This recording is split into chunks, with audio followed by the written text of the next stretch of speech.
सो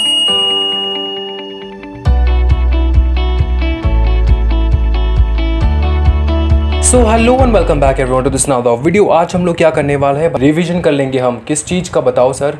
revision करेंगे हम लोग लीगल एप्टीट्यूड के पहला चैप्टर जो कि इंडियन कॉन्स्टिट्यूशन है। इंडियन कॉन्स्टिट्यूशन बहुत ही बड़ा है और इसका मेरा लगभग 6 वीडियोस के ऊपर जा चुका है, इसलिए स्टूडेंट्स मेरे को बोल रहे थे कि सर इसको छोटे मोटे करके स्क्वीज़ करके उसको सर एक छोटा मोटा सा पैकेट बना के एक बड़ा धमाका क्रिएट कर दीजिए फटाफट। तो मैंने सोचा कि ठीक है चलो इतना तो मैं कर सकता हूँ अपने स्टूडेंट्स के लिए। तो इंडियन कॉन्स्टिट्यूशन का छोटा पैकेट बड़ा धमाका मैं लेकर आ रहा हूँ अभी, ठीक है। तो पेन पेपर पेंसिल कैलकुलेटर जो कुछ भी है लेकर बैठ जाओ, 3-4 प्रकार के पेन लेकर बैठ जाओ डिफरेंट कलर्स के, सो दैट मैं जो डिक्टेट करता रहूँ या फिर लिखता रहूँ वो भी आप साइड बाय साइड लिख लो, सो दैट ईजी हो जाए आप लोगों के लिए रिवीजन करने के लिए। और अगर आपने मेरा वो वाला वीडियोस जो है 1 से लेके 6 वाला वीडियोस जो है 6 पार्ट्स वाला वीडियोस जो कि कॉन्स्टिट्यूशन ऑफ इंडिया के ऊपर है, डीपली मैंने समझा के रखा है, उस वीडियोस का नोट्स आपके पास है तो वो खुल के लेकर बैठ जाओ, खोलो उसको, खोल के देखो, वहाँ से ही आपका रिवीजन हो जाएगा। मैं जैसे जैसे पढ़ाता जाऊँगा वैसे वैसे आपका हो जाएगा। और we are gonna be very very very very very fast today. We are going to be a rocket, okay. तो बुलेट ट्रेन के जैसे हम लोग जाएंगे। तो कॉन्स्टिट्यूशन ऑफ इंडिया का सबसे पहला टॉपिक आज का होगा, देख लेते हैं। ओके, फेडरल एंड यूनिटरी से स्टार्ट करते हैं।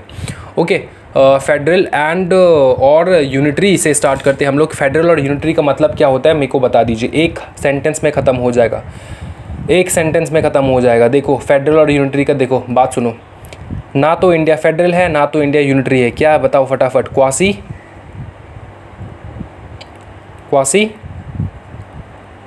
फेडरल। क्वासी फेडरल मतलब आधा फेडरल, आधा अधूरा फेडरल। क्वासी का डेफिनेशन का मतलब क्या होता है? क्वासी का मतलब क्या होता है? क्वासी का मतलब होता है इनकम्प्लीट, ठीक है। थोड़ा फेडरल, थोड़ा यूनिटरी, मतलब इनकम्प्लीट फेडरल का मतलब क्या होता है? मेरे को एक बात बताओ, इनकम्प्लीट फेडरल का मतलब क्या होता है? कि कंप्लीटली फेडरल नहीं है, मतलब यूनिटरी का भी फीचर्स है। तो इंडियन कॉन्स्टिट्यूशन में फेडरल का फीचर्स भी देखने को मिलता है, यूनिटरी का भी फीचर्स देखने को मिल जाता है। सर फेडरल का मतलब क्या होता है? फेडरल का मतलब होता है कि इंडिया में जो कॉन्स्टिट्यूशन जो है उसने इंडिया का जो पावर्स है वो डिवाइड करके रखा है वेरियस पार्ट्स में, जैसे कि सेंट्रल हो चुका है, स्टेट हो चुका है, लोकल अथॉरिटीज़ हो चुके हैं। The powers are divided, this is known as federal. Okay, federal. And unitary का मतलब होता है कि भाई पावर्स अगर कुछ डिवाइडेड नहीं है, सारा जो पावर्स है वो सेंट्रल के पास ही है पावर। तो अपना जो कॉन्स्टिट्यूशन ऑफ इंडिया है वो मतलब एकदम बवाल वाला है। मतलब कॉन्स्टिट्यूशन जो है वो बोले कि ना तो हम फेडरल लेंगे ना तो यूनिटरी, बेटा हम बीच का सुनेंगे, समझ में आ रहा है? ना तो हम फेडरल लेंगे ना तो हम यूनिटरी लेंगे, हम बीच का सुनने वाले। बीच का मतलब क्वासी फेडरल, ये मतलब अनोखा सा कॉन्स्टिट्यूशन है अपना, समझ में आ रहा है?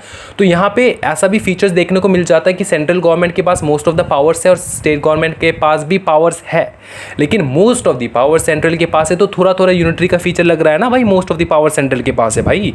और सेंट्रल और स्टेट जो है, स्टेट लोकल अथॉरिटीज, इनके पास भी पावर्स है, समझ में आ रहा है? तो थोड़ा थोड़ा फेडरल का भी फीचर लगता है। तो इसलिए बीच में एक हम लोग नया वर्ड कोड कर देंगे जिसका नाम होता है क्वासी फेडरल, ठीक है। क्वासी फेडरल का समझ में आ चुका है, फेडरल एंड यूनिटरी। चलो नेक्स्ट टॉपिक हम लोग जाएंगे किसके ऊपर? फंडामेंटल राइट्स के ऊपर। ओ हो भाई साहब, fundamentals, right to equality, right to freedom, right against exploitation, right to freedom of religion, culture and educational rights, right to constitutional रेमोडीज।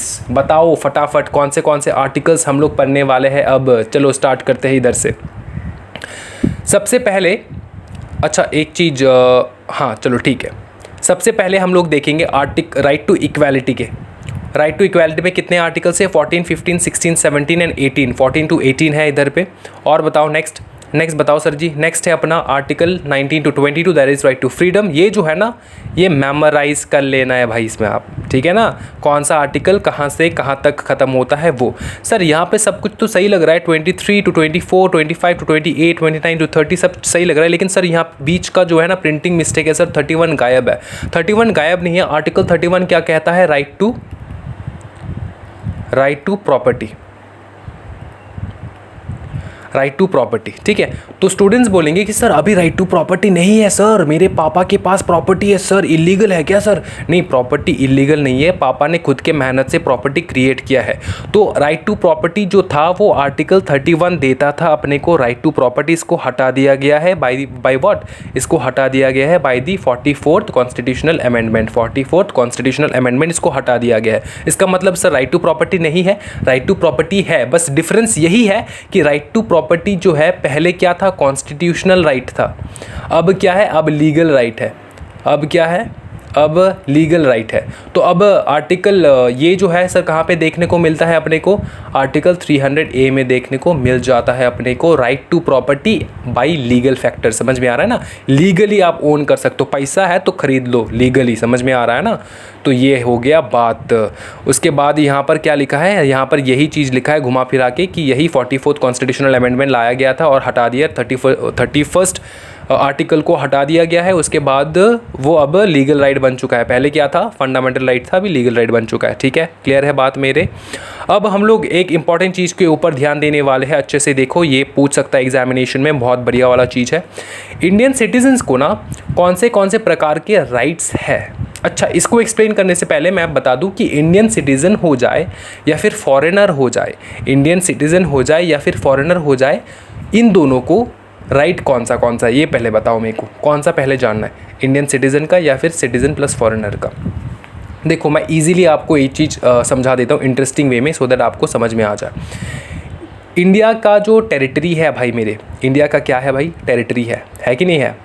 हाँ जी सर, इंडिया का टेरिटरी है बेटा, ये इंडिया नहीं है, ये पक्का इंडिया नहीं है, पाकिस्तान लग रहा है। एक सेकंड,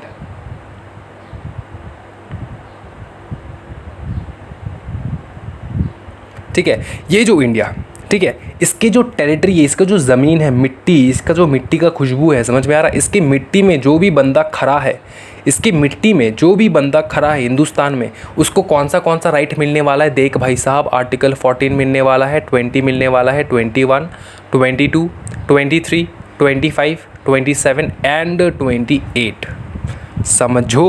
समझो कि नहीं समझे या क्लियर? तो भाई इंडिया का जो सिटीज़न है उसको गुस्सा आ गया, इंडिया का जो सिटीज़न है वो बोले कि सर तो मेरे को फ़ायदा क्या हो गया, फॉरेनर भी यहाँ पे आ रहा है, पाकिस्तान से भी अगर कोई बंदा यहाँ पर आ रहा है तो उसको भी सेम ही राइट मिलने वाला है, तो मेरे को फ़ायदा क्या हुआ इंडिया में रह के, मैं जा रहा हूँ कनाडा, मैं कहाँ पर जा रहा हूँ, कनाडा। तो तब बाबा राव अम्बेडकर ने बोला है कि भाई साहब रुक जा भाई मेरे, वो छोड़, कनाडा छोड़ दे, तू इधर पे रुक, मैं तेरे को स्पेशल राइट्स देने वाला हूँ, स्पेशल आर्टिकल्स के थ्रू तेरे को स्पेशल राइट्स देने वाला हूँ, सिर्फ तेरे को मिलने वाला है, किसी को नहीं मिलने वाला। बोले कि क्या बात सर, क्या बात करें सर, यस। तो आर्टिकल 15, 16, 19 एंड 13 जो है ये सिर्फ और सिर्फ सिटीजन्स को मिलता है। कौन से सिटीजन्स को? इंडियन सिटीजन्स को। समझ में आ रहा है? ओके, क्लियर है बात, ये बहुत ज़्यादा इंपॉर्टेंट था। लास्ट में 3 में सिर्फ एक चीज़ बोला गया है कि ये जो आर्टिकल 15, 17, 18, 20 एंड 24 है, this are absolute limitations upon the legislative powers. ये हम लोग आगे चलते चलते सीखेंगे अच्छे से, ठीक है। चलो स्टार्ट करते हैं। सबसे पहले आज का जो इंपॉर्टेंट डेफिनेशन स्टार्ट होने वाला है वो डेफिनेशन अपना है स्टेट का डेफिनेशन बता दीजिए सर। स्टेट का मतलब क्या होता है? स्टेट का मतलब होता है सेंट्रल गवर्नमेंट या फिर पार्लियामेंट, स्टेट गवर्नमेंट या फिर स्टेट लेजिस्लेचर, लोकल और अदर अथॉरिटीज़। सुनो, लोकल और जो अदर अथॉरिटीज़ है ना वो इंडिया के टेरिटरी के अंडर हो और under the control of government हो। समझ में आ रहा है? 3 कंडीशन है, इस 3 कंडीशन को हम लोग स्टेट कहते हैं, इस 3 कंडीशन को हम लोग स्टेट कहते हैं। क्या क्या कंडीशन है सर? एक है गवर्नमेंट ऑफ इंडिया, मतलब sorry central government and the parliament, उसके बाद state government, the state legislature, और लोकल और अदर अथॉरिटी। सर क्यों एवरी लोकल अथॉरिटी? सर मेरा भी दुकान है सर, मेरा भी लोकल दुकान है सर, एकदम लोकल। सो क्या सर गवर्नमेंट के अंदर में? नहीं बेटा, सुनो, लोकल तो ठीक है, लोकल और other authorities with in the territory of India. Sir मेरा विद इन द टेरिटरी है सर, पाकिस्तान में नहीं है, मेरा विद इन द टेरिटरी में है सर, अफगानिस्तान में नहीं है with in the territory, sir China में नहीं है, with in the territory of India है सर। लेकिन बेटा आपका जो है ना वो कंट्रोल, गवर्नमेंट ऑफ इंडिया तो कंट्रोल नहीं कर रहा है ना, तो उसको स्टेट नहीं कहा जाएगा, उसको स्टेट नहीं कहा जाएगा। इस चीज़ के ऊपर बहुत सारे बंदे बवाल हो चुके। सबसे बड़ा बवाल जो हुआ था वो हुआ था अजय हसिया वर्सेस खालिद मुजीब, ठीक है। इस केस में बहुत बड़ा बवाल हो चुका था और इस केस में डिक्लेयर कर दिया गया था कि बेटा स्टेट एक्चुअली होता क्या है, ठीक है। समझो एक चीज़, स्टेट तो समझ में आ चुका है कि स्टेट किसको कहा जाता है, इसमें स्टेट समझ में आ चुका है, राइट। उसके बाद समझो यहाँ पे बहुत इंपॉर्टेंट एक चीज़ समझाया गया है। क्या होता है ना कि फॉर एग्जांपल SBI है, फॉर एग्जांपल SBI है, ओके। SBI का बहुत सारा प्रिंटिंग फॉर्म्स वगैरह जो है उसके लिए प्रिंटिंग तो दरकार होता होगा। और मैंने क्या किया, SBI के दुकान के सामने, SBI का दुकान नहीं मतलब SBI के ऑफिस के सामने मैंने अपना ऑफिस खोल लिया, मतलब मैंने अपना दुकान खोल लिया। किस चीज़ का दुकान सर? प्रिंटिंग प्रेस का, ओके, प्रिंटिंग प्रेस का। और SBI का जो वो है ना अपना, किसको कहते हैं वो, हाँ बताओ, ब्रांच मैनेजर को मैंने चाय पिलाया, ठीक है। चाय पिला के बोले कि सर सुनिए ना सर, आपके कुछ भी छोटा मोटा प्रिंटिंग है ना सर, यहाँ पे दे दीजिए, मैं कर दूंगा सर प्रिंटिंग, कोई दिक्कत नहीं, मेरा भी हो जाएगा काम और आपका भी हो जाएगा अच्छे से। तो SBI के ब्रांच मैनेजर को मैंने पटा लिया, ठीक है। और फिर मैंने उसका सारा काम जो है मैंने ले लिया प्रिंटिंग का, और मैं धुमाधम मतलब प्रिंट करते जा रहा हूँ। और इतना सारा फॉर्म्स लगता है SBI में, पता है ना, एक काउंटर से दूसरे काउंटर भेज देते फॉर्म को लेकर। तो सुनो बात, मेरा बात ये है कि तो at the end of the day मैंने क्या किया कि मैंने बोला भाई मेरा भी तो गवर्नमेंट है, फिर मेरा भी तो, मैं तो गवर्नमेंट का काम ही कर रहा हूँ, तो मेरा भी तो गवर्नमेंट का ही है, मैं तो गवर्नमेंट का एजेंट हूँ सर, मैं गवर्नमेंट का एजेंट हूँ। ये मैंने बोल के मतलब ढिंडोरा पीट दिया पूरे मार्केट में कि मैं गवर्नमेंट का एजेंट हूँ, मैं, मेरा जो है वो गवर्नमेंट दुकान है, समझ में आ रहा है। गवर्नमेंट कंपनी तो सुना है, लेकिन मेरा वाला जो है वो है गवर्नमेंट दुकान। तो तब इस चीज़ को रोकने के लिए भाई मैंने तेको काम दिया है, समझ में आ रहा है ना, ज़्यादा होशियारी नहीं मेरे साथ। तो ये जो चीज़ है ब्रांच मैनेजर, इसको ये चीज़ का भनक लगा, तब फिर जाके एक मतलब बहुत ही इस चीज़ का बहुत ये चीज़ हो रहा था, ओके, अलग अलग प्रकार के हो रहा था। तब सुप्रीम कोर्ट ने एक फाइनल जजमेंट दिया। कौन सा जजमेंट सर? अजय हसिया वर्सेस खालिद मुजीब का केस था, ठीक है। इसमें क्या बोला गया कि एक कोई भी एंटिटी का मतलब वो बताओ, एंटिटी का मतलब कोई भी दुकान, बॉडी, कॉरपोरेट, कंपनी, ये गवर्नमेंट का कब होगा? वो गवर्नमेंट का एजेंट या फिर स्टेट का एजेंट कब कहलाएगा? स्टेट मतलब सर सेंट्रल स्टेट ना बाबा, स्टेट मतलब ये स्टेट गवर्नमेंट नहीं, स्टेट मतलब क्या है, ये स्टेट में ये भी आते हैं पार्लियामेंट, गवर्नमेंट ऑफ इंडिया मतलब central government, parliament, state government and state legislature, समझ में आ रहा है? ये सारे स्टेट के डेफिनेशन में आता है, तो ये चीज़ अच्छे से समझ लेना। तो वो एजेंट कब बनेगा, समझा? एजेंट कब बनेगा? बहुत ही इजी पॉइंट है, मैं हाईलाइट करा दूंगा फटाफट, तो आप देख के समझ जाओगे।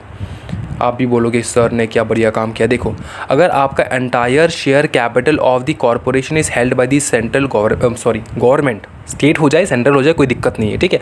गवर्नमेंट अगर एंटायर शेयर कैपिटल हेल्ड कर रहा है, किसके पास? गवर्नमेंट के पास। किसका शेयर कैपिटल? तेरे दुकान का शेयर कैपिटल, समझ में आ रहा है? तब जाके तू कहलाएगा गवर्नमेंट का एजेंट, समझ में आ रहा है?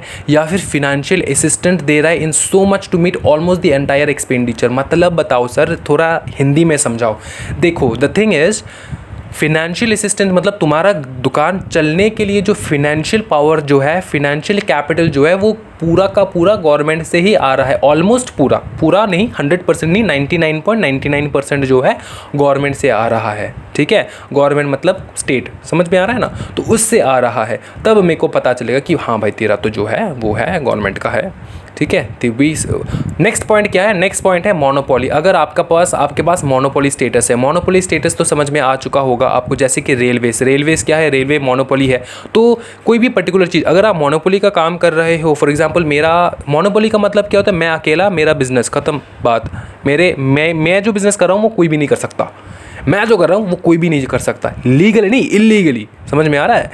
समझो बात, अगर गवर्नमेंट कर रहा है वो चीज़ तब लीगल है, लेकिन अगर मैं समझो एक चीज़, मैं जो चीज़ कर रहा हूँ वो कोई भी नहीं कर सकता, उसको कहते हैं मोनोपोली। मैं अकेला मार्केट में हूँ, मैं जो कर रहा हूँ वो कोई नहीं कर सकता। मैं आईफोन दे रहा हूँ 10,000 में, कोई दे सकता है?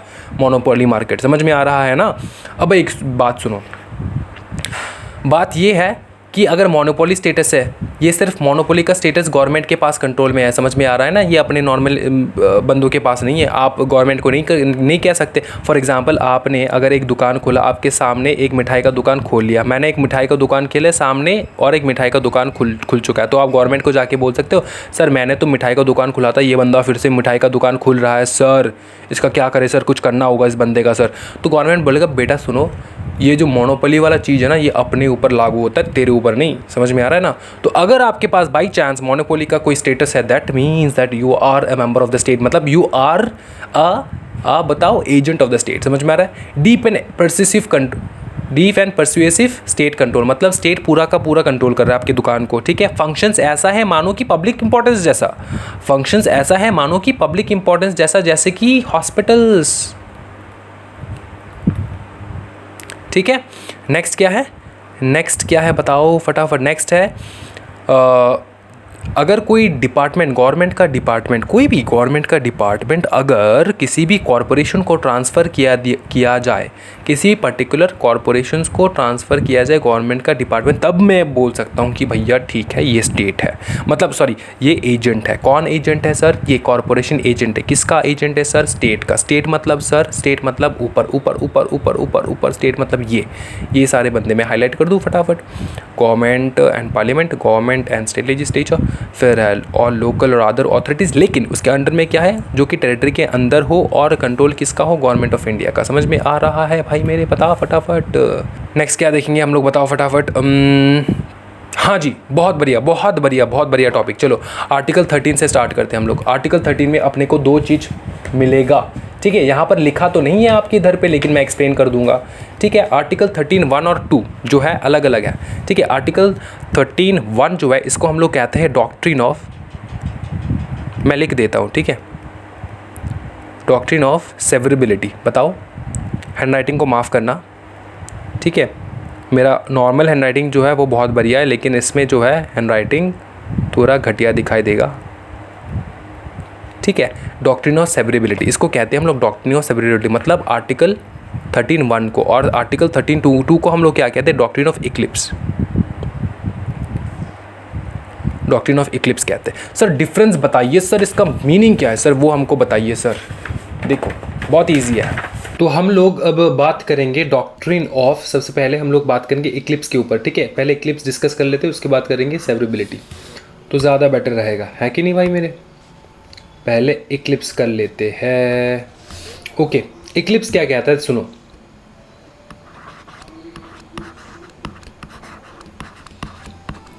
इक्लिप्स क्या कहता है? डॉक्ट्रिन ऑफ इक्लिप्स, ठीक है। आर्टिकल 13 बोलता है कि 2 प्रकार के लॉस है। एक है जो एग्जिस्टिंग लॉ है,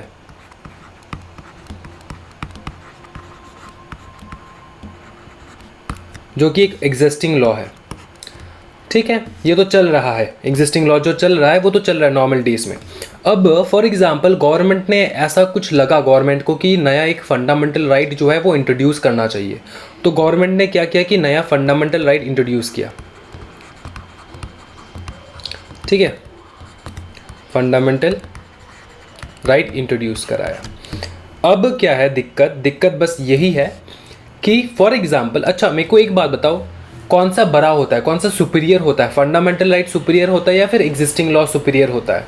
अगर आपका आंसर है फंडामेंटल राइट सुपीरियर होता है, तब इक्लिप्स आपको समझ में आ जाएगा पूरा। अगर आपको लगता है कि फंडामेंटल राइट सुपीरियर होता है तो फॉर एग्जांपल फंडामेंटल राइट्स में 1, 2, 3, 4, 5 नए लॉस जो है वो लिखे गए, ठीक है। नए लॉस, न्यू लॉस। और एग्जिस्टिंग लॉ में भी सिमिलर 1, 2, 3, 4, 5 इस प्रकार के 5 लॉस एग्जिस्टिंग लॉ में भी है। समझ में आ रहा है? फंडामेंटल राइट्स नया जो लाया गया वो न्यू फंडामेंटल राइट, ठीक है, ये न्यू है, पुराना वाला नहीं, नया लाया गया। इसमें 5 रूल्स निकाला गया और 5 न्यू लॉस निकाला गया, जिनमें से अब समझो जो नया न्यू फंडामेंटल राइट्स निकाला गया वो जो है ना, उसका जो 1 नंबर का ये लॉ है ये इसके साथ मिसमैच होता है, ये मैच नहीं खाता। समझ में आ रहा है? इनकंसिस्टेंट है। मतलब फंडामेंटल राइट जो बोलता है, देखो कि जो फंडामेंटल राइट बोलता है उसके ऑपोजिट में ही बोलता है ये एग्जिस्टिंग लॉ। समझ में आ रहा है? जो फंडामेंटल राइट बोल रहा है उसके ऑपोजिट में ही बोलता है ये एग्जिस्टिंग लॉ। तो एक पब्लिक ने पूछा कि सर हम फॉलो कौन सा करें, न्यू फंडामेंटल राइट फॉलो करें या फिर एग्जिस्टिंग लॉ फॉलो करें? तो तब इक्लिप्स के तहत पे गवर्नमेंट ने बोला सबको कि देखो जब कोई न्यू फंडामेंटल राइट निकला ना और वो अगर इनकंसिस्टेंट है एग्जिस्टिंग लॉ के साथ, तो बेटा हमेशा फंडामेंटल राइट को ही फॉलो करना है। मतलब फंडामेंटल राइट जो है वो एग्जिस्टिंग लॉ को इक्लिप्स कर लेगा, मतलब उठ के बैठ जाएगा, ढक देगा किसको, एग्जिस्टिंग लॉ को। समझ में आ रहा है, क्लियर है बात। ये कौन कहता है, डॉक्ट्रिन ऑफ इक्लिप्स। अभी एक और बात बोलता है doctrine of Eclipse. Doctrine of Eclipse ये बोलता है कि फ्यूचर में अगर ये फंडामेंटल राइट जो है ना इसको हटा दिया जाए, जैसे कि आर्टिकल 31 को अभी तो हटा दिया गया है ना, तो ऐसा भी हो सकता है कि जो नया फंडामेंटल राइट लाया गया है वो सिर्फ क्या कहते हैं इसको, टेम्पररी रीज़न के लिए लाया गया, टेम्पररी पर्पस के लिए लाया गया, फिर इसको हटा देंगे हम लोग, राइट। तो तब क्या हो जाएगा कि अगर न्यू फंडामेंटल राइट लाया गया है और उसको कुछ टाइम बाद हटाया जा रहा है, तो ये जो एग्जिस्टिंग लॉ था ना पहले, ये फिर से जिंदा हो जाएगा, जब तक न्यू फंडामेंटल राइट है तब तक ये डॉर्मेट रहेगा। डॉर्मेट कंपनी मतलब स्लीपिंग कंपनी, मतलब जिसका कोई काम नहीं होता। याद है कंपनी लॉ में हम पढ़े थे। तो डॉर्मेट मतलब ऐसा हो जाएगा, सो जाएगा, एग्जिस्टिंग लॉ क्या हो जाएगा, सो जाएगा। और जब न्यू फंडामेंटल राइट को हम लोग हटा देंगे तब ये एग्जिस्टिंग लॉ जो था वो फिर से जाग जाएगा, तब हम एग्जिस्टिंग लॉ को फॉलो कर पाएंगे।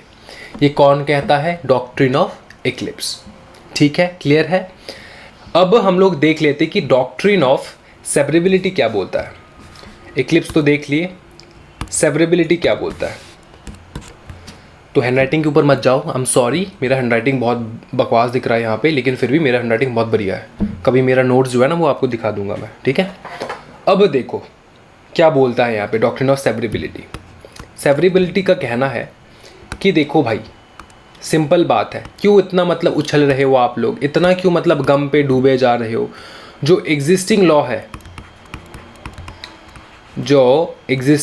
लॉ है और जो न्यू फंडामेंटल राइट है, वो ज़रूरी तो नहीं है ना कि वो कंप्लीटली ही एक दूसरे से अलग हो, ऐसा तो ज़रूरी नहीं है, राइट। तो ऐसा बोला गया कि एग्जिस्टिंग लॉ में for example 1, 2, 3, 4 and 5 for example, कि इसमें कुछ लिखा है और इसमें कुछ लिखा है, यहाँ पे 1, 2, 3, 4 एंड 5 इसमें कुछ लिखा है, राइट।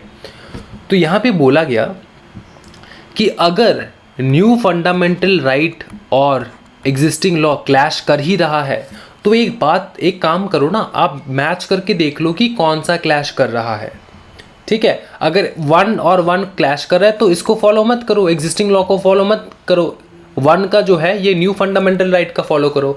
लेकिन अगर 2 और 2 क्लैश नहीं कर रहा है, दोनों सेम ही है लगभग, ये इसके कॉन्ट्ररी में नहीं है, तो एग्जिस्टिंग लॉ का फॉलो करो, कोई दिक्कत नहीं है इसमें। फंडामेंटल राइट तो है ही, एग्जिस्टिंग लॉ का फॉलो करो। बात सिंपल यही है कि इक्लिप्स बोलता है कि अगर न्यू फंडामेंटल राइट लाया गया जो कि उसके अगेंस्ट में बोलता है अपना एग्जिस्टिंग लॉ ऐसा बोलता है कि फंडामेंटल राइट के अगेंस्ट में है, तो भाई फंडामेंटल राइट को फॉलो किया करो और एग्जिस्टिंग लॉ को भूल जाओ। सेवरेबिलिटी बोलता है कि ज़रूरी ये थोड़ी ना ज़रूरी है कि सभी जो है वो ऑपोजिट में बोले, सभी एग्जिस्टिंग लॉ जो है वो कम्प्लीटली कॉन्ट्रैरी हो न्यू फंडामेंटल राइट का, ये ज़रूरी थोड़ी ना है भाई मेरे। तो तब बोला गया कि जो देखो इनकंसिस्टेंट है उसको आप फंडामेंटल राइट को फॉलो करो, लेकिन जो इनकंसिस्ट नहीं है ना, तो वो आप एग्जिस्टिंग लॉ को फॉलो कर सकते हो, कोई दिक्कत नहीं है। ये कौन बोला, डॉक्ट्रिन ऑफ सेवरेबिलिटी। बात समझ में आया? हाँ जी, मैं एक नोट जो है वो डिक्टेट करने वाला हूँ, वो नोट आप लिख लो फटाफट, टाइम वेस्ट ना करके। तो लिखो, ये मैं बोल रहा हूँ आप लिख लो फटाफट। सबसे पहले लिखना है, both doctrine of eclipse and severability are governed by article 13. As per doctrine of eclipse, if a new fundamental right is made which is inconsistent with an existing law, then the existing law will become dormant, because fundamental right will eclipse that law. But if in future that fundamental right is removed, then that existing law will again become active and effective. समझ में आ रहा है? Easy language में मैंने बोला है, इसको लिख लेना है, पढ़ लेना है। नेक्स्ट डॉक्ट्रिन ऑफ सेवरेबिलिटी क्या बोलता है कि एज पर डॉक्ट्रिन ऑफ सेवरेबिलिटी लिखो, only that portion of law which is inconsistent with fundamental right will become dormant and not the entire law। ये लिख लेना है, ठीक है, बस क्लियर, खत्म। ओके, सो अपना नेक्स्ट टॉपिक जो होगा वो होगा अपना राइट टू इक्वालिटी। वो तो बताओ नेक्स्ट टॉपिक कौन सा होगा। नेक्स्ट टॉपिक होगा अपना right to equality. Okay, right of equality या फिर राइट टू इक्वालिटी, कुछ भी कह लो। Now let's understand this. Right to equality में कौन से आर्टिकल्स हैं, अच्छे से देखना। राइट टू इक्वालिटी में है आर्टिकल 14 से लेके 18 तक, ठीक है, ये आर्टिकल्स है अपना राइट टू इक्वालिटी में। ओके, तो यहाँ से थोड़ा एक बार देख लेंगे हम लोग कि यहाँ पर क्या बोला गया है। शॉर्टकट में यहाँ पर दिया है, so we will just understand from here once. पहला है अपना इक्वालिटी बिफोर लॉ। ये जो इक्वालिटी बिफोर लॉ है ना, ये सिर्फ आप स्टेट से मांग सकते हो। किससे मांग सकते हो? स्टेट से। ये कौन सा वाला आर्टिकल है? आर्टिकल 14। किससे मांग सकते हो बताओ? स्टेट से मांग सकते हो। इक्वालिटी बिफोर लॉ मतलब महिला पुरुष जेंडर डिस्क्रिमिनेशन या कुछ भी बेटा कह लो, वो इक्वालिटी जो है आप स्टेट से मांग सकते हो। एक चीज़ समझ लेना, प्राइवेट सेक्टर में ये कुछ नहीं मांग सकते आप। ओके, प्राइवेट सेक्टर इंस्टीट्यूशंस में कुछ ये मांग नहीं सकते। राइट टू इक्वालिटी करके कुछ होता नहीं है वहाँ पे, ठीक है। एग्जाम्पल के तौर पे अगर मैं आपको समझाऊँ तो फॉर एग्ज़ाम्पल न्यूज़पेपर में एक ऐड आया कि मेरे को एक बंदा चाहिए जो कि रिसेप्शनिस्ट का जॉब कर पाए, ठीक है, रिसेप्शनिस्ट का जॉब कर पाए। आप गए इंटरव्यू के लिए, वो बंदा बोले कि सब कुछ तो ठीक है लेकिन मैं आपको नहीं ले सकता because you are not a female, I need a female candidate, ठीक है, I need a female candidate. लेकिन आपने बताया सर लेकिन जो न्यूज़पेपर में ऐड था उसमें तो लिखा था सर कि कोई भी मतलब जेंडर के बारे में तो लिखा नहीं था सर कि फ़ीमेल या फिर मेल, ऐसा तो नहीं था, ये तो ऑल था, फॉर ऑल पब्लिक। बोले कि देखो हाँ ठीक है, हमने लिखा नहीं था वो कि ऑल था, लेकिन मैं अब बता रहा हूँ ना आपको कि मेरे को क्या चाहिए, फ़ीमेल कैंडिडेट चाहिए। चलो ठीक है, ये एक एग्ज़ाम्पल हो चुका है। दूसरा एग्ज़ाम्पल, फॉर एग्ज़ाम्पल कि एक फ़ीमेल बंदी गई कहाँ पे, सेम जॉब पे, रिसेप्शनिस्ट के जॉब पे, ठीक है, फीमेल बंदी गई। जब वो गई इंटरव्यू के लिए, वो बंदे बोले sorry ma'am I can not give you the job, ठीक है। आप पूछे कि क्यों, क्या हो गया, क्या दिक्कत है, मैं तो फीमेल हूँ। वो बोले कि ma'am your skin is little bit dark, your skin is dark, so हम आपको नहीं दे सकते। आप बोले ये क्या, ये कौन सा बात होगी, स्किन इज़ डार्क मतलब क्या होता है, मैं तो तुम्हारे ऊपर केस कर दूँगी।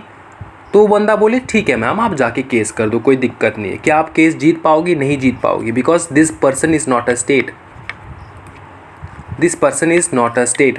तो ये जो सारे फंडामेंटल राइट्स है ना, फंडामेंटल्स राइट जितने भी झाड़ रहे हैं ना यहाँ पे, ये सिर्फ हम लोग स्टेट से मांग सकते हैं और किसी से नहीं। समझ में आ रहा है?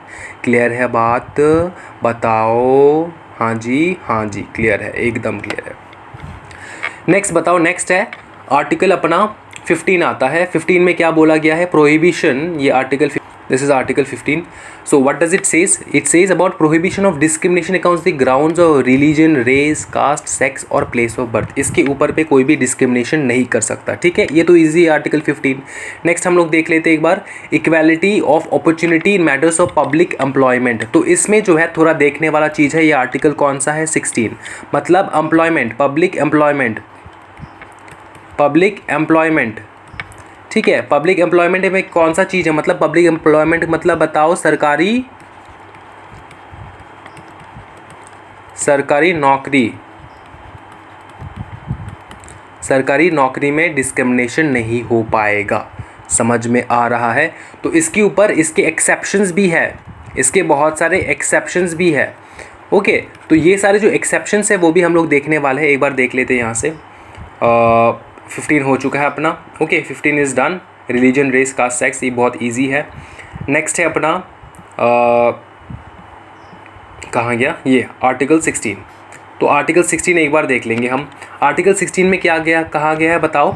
एम्प्लॉयमेंट के ऊपर बोला गया है। बोले कि एम्प्लॉयमेंट जो है ना वो बहुत भयानक है, वो आपको मिल जाएगा, कोई दिक्कत नहीं है। और स्टेट जो है ना कोई भी किसी भी प्रकार का डिस्क्रिमिनेशन नहीं करने वाला, एकदम डिस्क्रिमिनेशन नहीं करेगा। फिर बोले कि किस प्रकार का डिस्क्रिमिनेशन नहीं करेगा, जैसे कि रिलीजन हो जाए, रेस, कास्ट हो जाए, सेक्स हो जाए, ठीक है। तो इसके ऊपर कोई भी, या फिर बर्थ ठीक है, बर्थ प्लेस हो जाए, इसके ऊपर कोई भी डिस्क्रिमिनेशन नहीं होगा। नेक्स्ट बोले यहाँ पे, लेकिन इसका जो है ना कुछ एक्सेप्शंस भी है, एक्सेप्शंस भी पढ़ना दरकार है। मतलब एक्सेप्शंस मतलब ये बोलने की कोशिश कर रहे हो कि डिस्क्रिमिनेशन होगा, डिस्क्रिमिनेशन होगा, नहीं, डिस्क्रिमिनेशन नहीं कहते इसको, इसको कहते हैं हम लोग एक्सेप्शंस। अगर मैं नॉर्मल भाषा में बताऊं तो हाँ जी डिस्क्रिमिनेशन होगा बेटा, डिस्क्रिमिनेशन होगा, ठीक है। तो कैसे होगा देखो, इन केसेस में आपके एक्सेप्शंस है। जैसे कि एक नंबर बात है अपना, यहाँ पर मैं एक वर्ड अंडरलाइन करता हूँ फिर आपको समझा देता हूँ। देखो एसेंशियल क्वालिफ़िकेशन, अगर किसी भी जॉब में एसेंशियल क्वालिफ़िकेशन चाहिए तब डिस्क्रिमिनेशन होगा, मतलब तब एक्सेप्शंस है। मतलब इसमें क्या बताने की कोशिश कर रहा है, एक बात समझो, इंडिया का लोग तो पागल है, राइट। कोई भी बंदा जाके बोल सकता है कि मेरे को गवर्नमेंट हॉस्पिटल में सर्जन का नौकरी चाहिए, ठीक है। तो क्या मतलब गवर्नमेंट हॉस्पिटल में सर्जन का नौकरी कोई भी किसी भी बंदे को दे देंगे, या फिर क्वालिफ़िकेशन होना चाहिए, एसेंशियल क्वालिफ़िकेशन होना चाहिए। तो क्वालिफ़िकेशन के बेसिस पे आपको मना कर सकते हैं वो लोग, मना कर सकते हैं वो लोग, आपको नौकरी नहीं देंगे अगर आपके पास क्वालिफ़िकेशन नहीं है। तो समझ में आ रहा है, बताओ फटाफट, समझो फटाफट। 14 में बोले यहाँ पर कि भाई साहब गवर्नमेंट के पास पावर है। कौन सा पावर सर, बता दीजिए। देखो बोले गवर्नमेंट वैकेंसी के ऊपर बोले, ठीक है। फॉर एग्ज़ाम्पल जैसे कि बैकवर्ड क्लासेस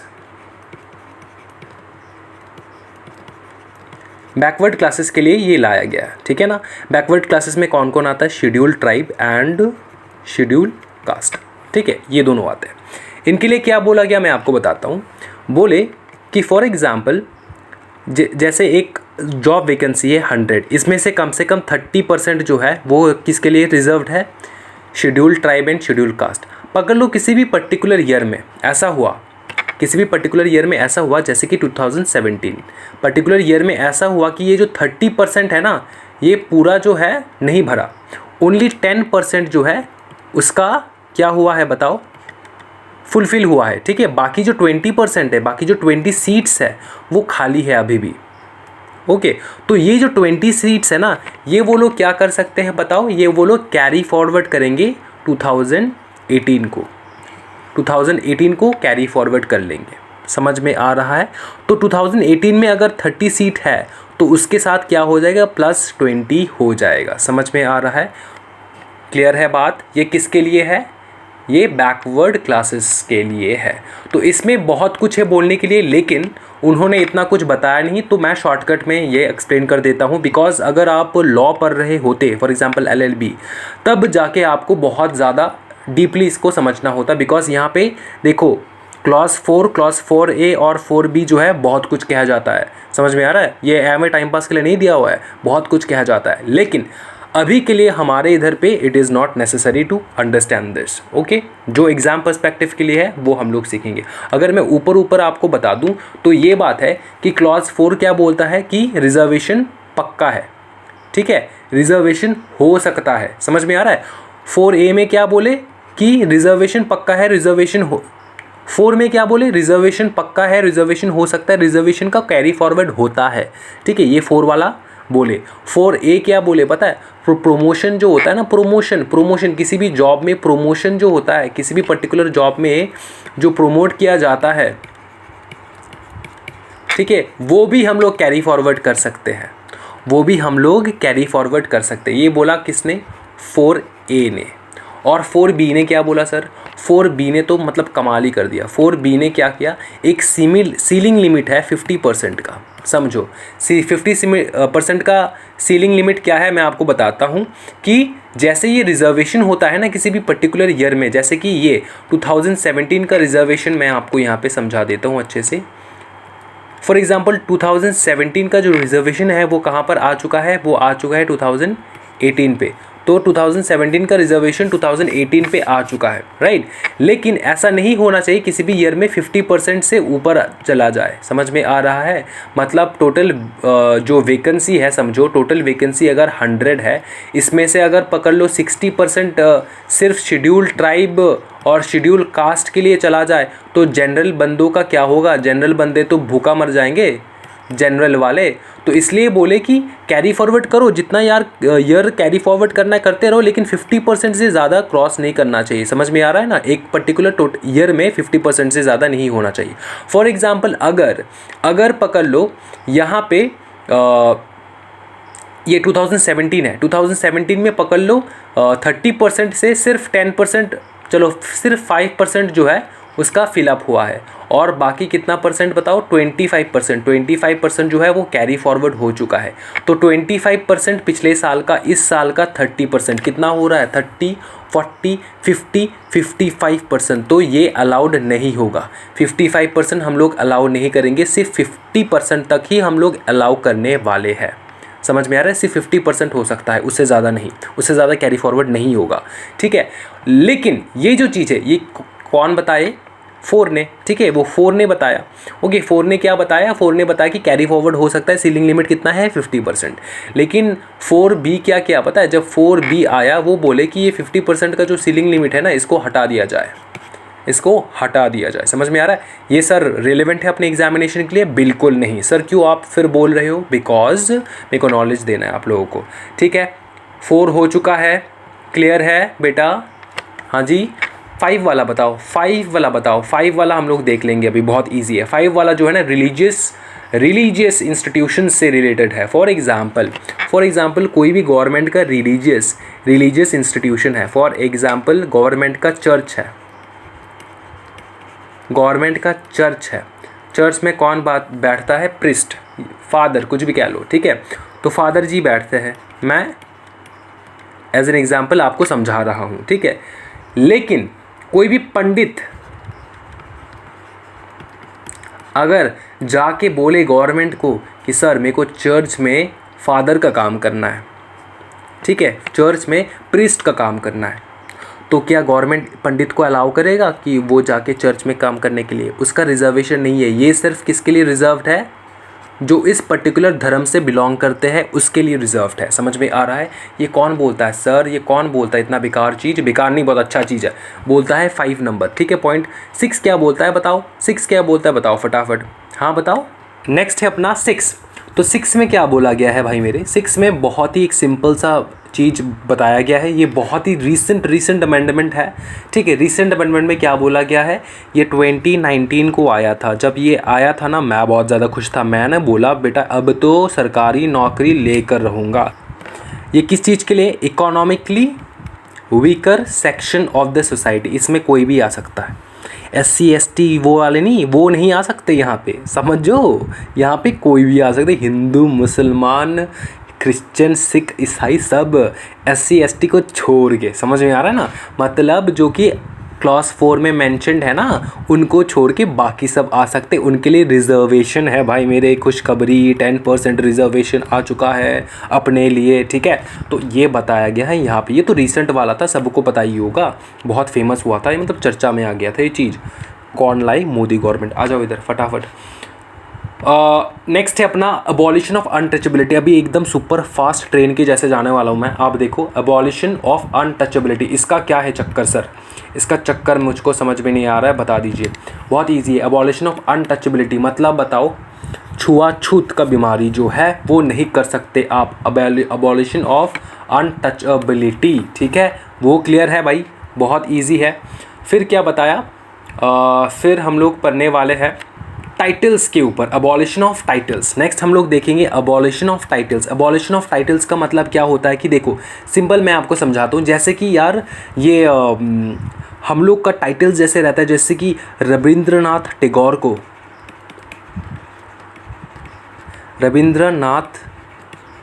टैगोर, उसको क्या टाइटल दिया गया है बताओ फटाफट? द नाइट, ठीक है, द नाइट। उसके बाद बताओ, जैसे कि सचिन तेंदुलकर को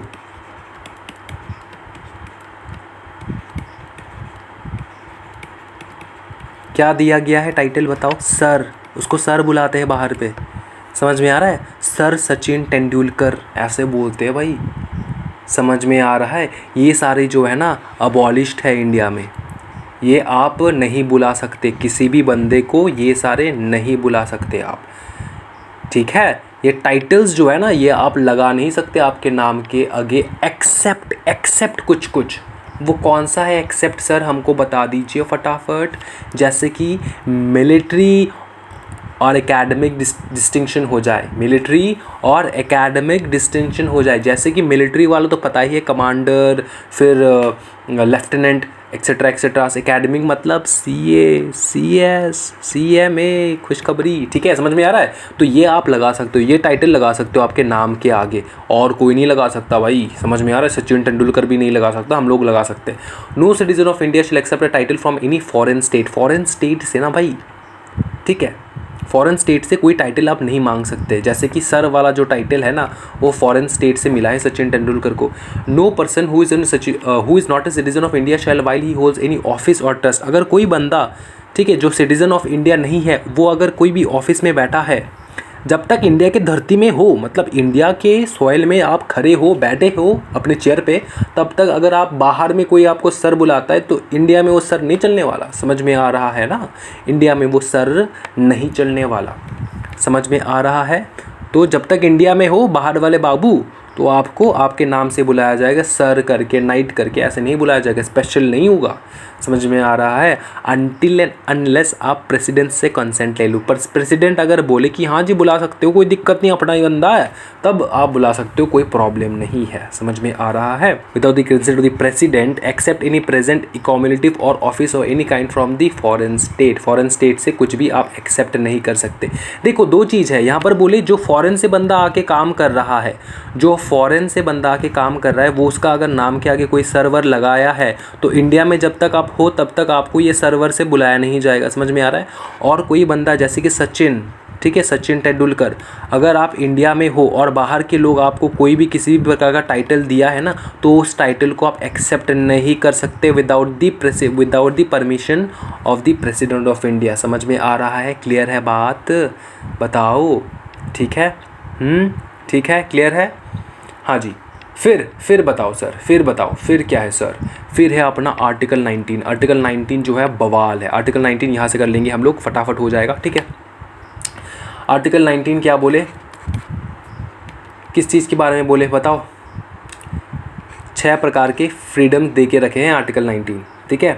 पहला फ्रीडम बताओ, freedom of speech and expression, freedom of speech and expression. Next बताओ, assemble peacefully and without arms. कहीं पर भी आप जमा हो सकते हो, लेकिन जमा तो हो जाना लेकिन विदाउट आर्म्स, मतलब जैसे धरना वरना देने के लिए नहीं बैठते, वो आप कर सकते हो, इट्स लीगल, लेकिन विदाउट आर्म्स, समझ में आ रहा है। फॉर्म एसोसिएशन और यूनियंस, आप किसी भी प्रकार का एसोसिएशन, गली चपरे, हर गली में एक एसोसिएशन बैठा होता है कि नहीं, आप एसोसिएशंस बना सकते हो, कोई दिक्कत नहीं है। Move freely through out the territory of India, India के टेरिटरी के अंदर आप फ्रीली घूम सकते हो, कोई प्रॉब्लम नहीं है। Reside and settle in any part of the territory of India, कहीं पर भी आप जाके रिसाइड कर सकते हो, सेटल हो सकते हो, जम्मू एंड कश्मीर में जाकर भी आप रिसाइड एंड सेटल हो सकते हो, कोई दिक्कत नहीं होगा। प्रैक्टिस एनी प्रोफेशन, और जम्मू एंड कश्मीर में जाके आप कुछ भी प्रोफेशन जो है वो कर सकते हो, जैसे भी कुछ भी, ठीक है, प्रोफेशन जो है कर सकते हो, सिर्फ आतंकवादी नहीं बनना, उसके अलावा कुछ भी प्रोफेशन जो है वो कर सकते हो आप, कोई दिक्कत नहीं। बिकॉज उस साइड में थोड़ा दिक्कत है ना, उस साइड में बॉर्डर का प्रॉब्लम चल रहा है, ठीक है। तो ये क्लियर है भाई। तो इंडिया के देखो क्या क्या है, मैं फिर से एक बार बता देता हूँ। Freedom of speech and expression है, कुछ भी बोल सकते हो, लेकिन इन सब का भी एक्सेप्शंस है भाई, इन सब का भी एक्सेप्शंस है, बताऊंगा मैं बाद में। इधर पहले देख लो, कहीं पर भी जमा हो सकते हो, धरना वरना देने बैठ सकते हो, एसोसिएशन क्रिएट कर सकते हो, ठीक है। इंडिया के टेरिटरी में फ्रीली घूम सकते हो, सिर्फ कपड़े पहन लेना, ऐसा नहीं है। फ्रीली मतलब क्या, मतलब नॉर्मली घूम सकते हो आप, ठीक है। Reside in settle any part of territory of India, किसी भी टेरिटरी के कहीं पर भी आप बैठ के मज़े लूट सकते हो, कोई दिक्कत नहीं है, ठीक है। ऑक्यूपेशन भी कर सकते हो, कोई भी किसी भी प्रकार का बिजनेस कर सकते हो आप, कोई प्रॉब्लम नहीं है, बिजनेस कह लो, प्रोफेशन कह लो, ठीक है। ये क्लियर हो चुका है, हाँ जी बताओ। ये सेक्टर क्लियर हो चुका है एकदम सर, एकदम। फिर रिस्ट्रिक्शंस के बारे में बात कर लेंगे हम, ये मेरा फेवरेट है। रिस्ट्रिक्शंस जो है ना, स्टूडेंट्स जो है इसको छोड़ के चला जाता है, भाई मेरे रिस्ट्रिक्शंस कर लियो, बहुत इंपॉर्टेंट है, ठीक है। रिस्ट्रिक्शंस में क्या बोले, चलो फटाफट हम लोग ये वाला देख लेंगे एक बार, इसमें बोला क्या गया है, बोलना क्या चाहते हैं। ठीक है। परमिशिबल रिस्ट्रिक्शंस क्या है? Freedom of speech and expression तो है अपना, ठीक है ना।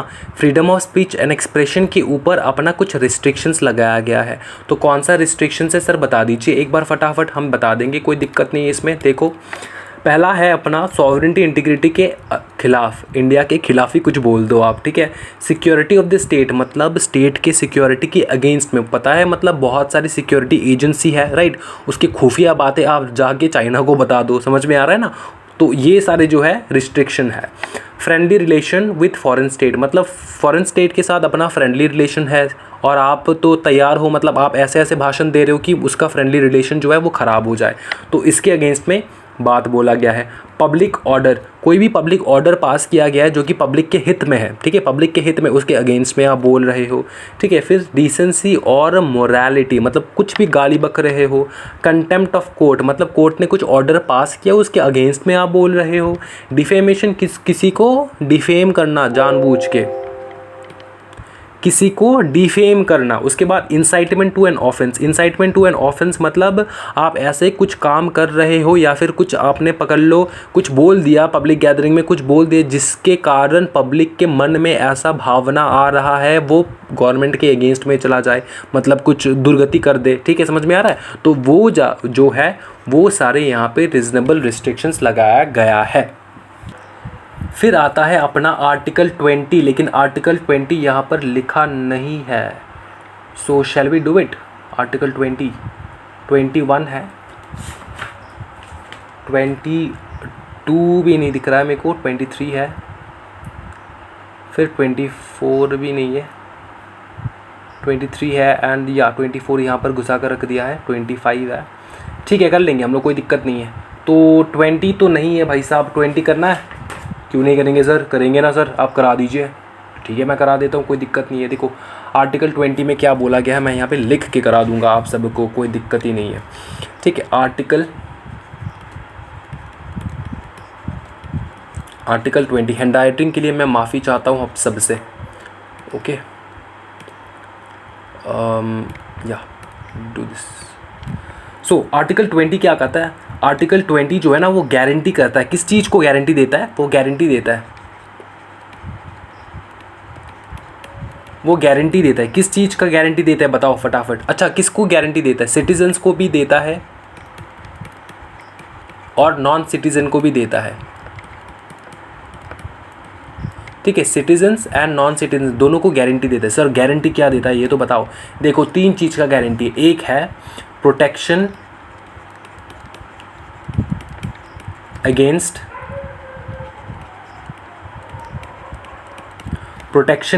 एक्स पोस्ट फैक्टो लॉस, बताओ ex post facto laws, ex post facto laws, समझ में आ रहा है? Ex post facto laws, protection against ex post facto laws. उसके बाद बताओ, उसके बाद है अपना दूसरा क्या बताओ सर? दूसरा दिया गया है अपना protection against double jeopardy, protection against double, बताओ, जियोपार्डी, यहां से लिखता हूं JEO, जियोपार्डी, एक्सप्लेन करूंगा मैं, टेंशन मत लो सर, आप लिखाते ही जा रहे हो, मतलब आप कुछ बोल नहीं रहे हो। देखो नंबर 3 कौन सा है? नंबर 3 क्या है बताओ फटाफट। नंबर 3 है अपना, एक सेकंड, ओके, नंबर 3 हम लोग देख लेंगे अभी। नंबर 3 है अपना प्रोटेक्शन अगेंस्ट सेल्फ इंक्रिमिनेशन, बताओ, प्रोटेक्शन अगेंस्ट सेल्फ इंक्रिमिनेशन, बोलो, इंक्रिमिनेशन, ठीक है, समझ में आ रहा है ये क्या है? बताता हूँ आपको एक एक करके, ठीक है। पहला वाला क्या बोले मैं आपको बताता हूँ फटाफट। Protection against ex post facto loss क्या बोलता है अपने को कि सर जी सुन रहे हो?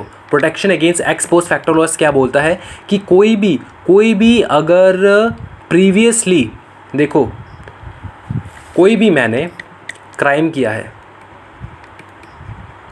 कोई भी मैंने क्राइम किया है 2017 को, ठीक है, उसी क्राइम का लॉ था जब 2017 को मैंने क्राइम किया था, तब इसका सज़ा था 10 ईयर्स, ठीक है।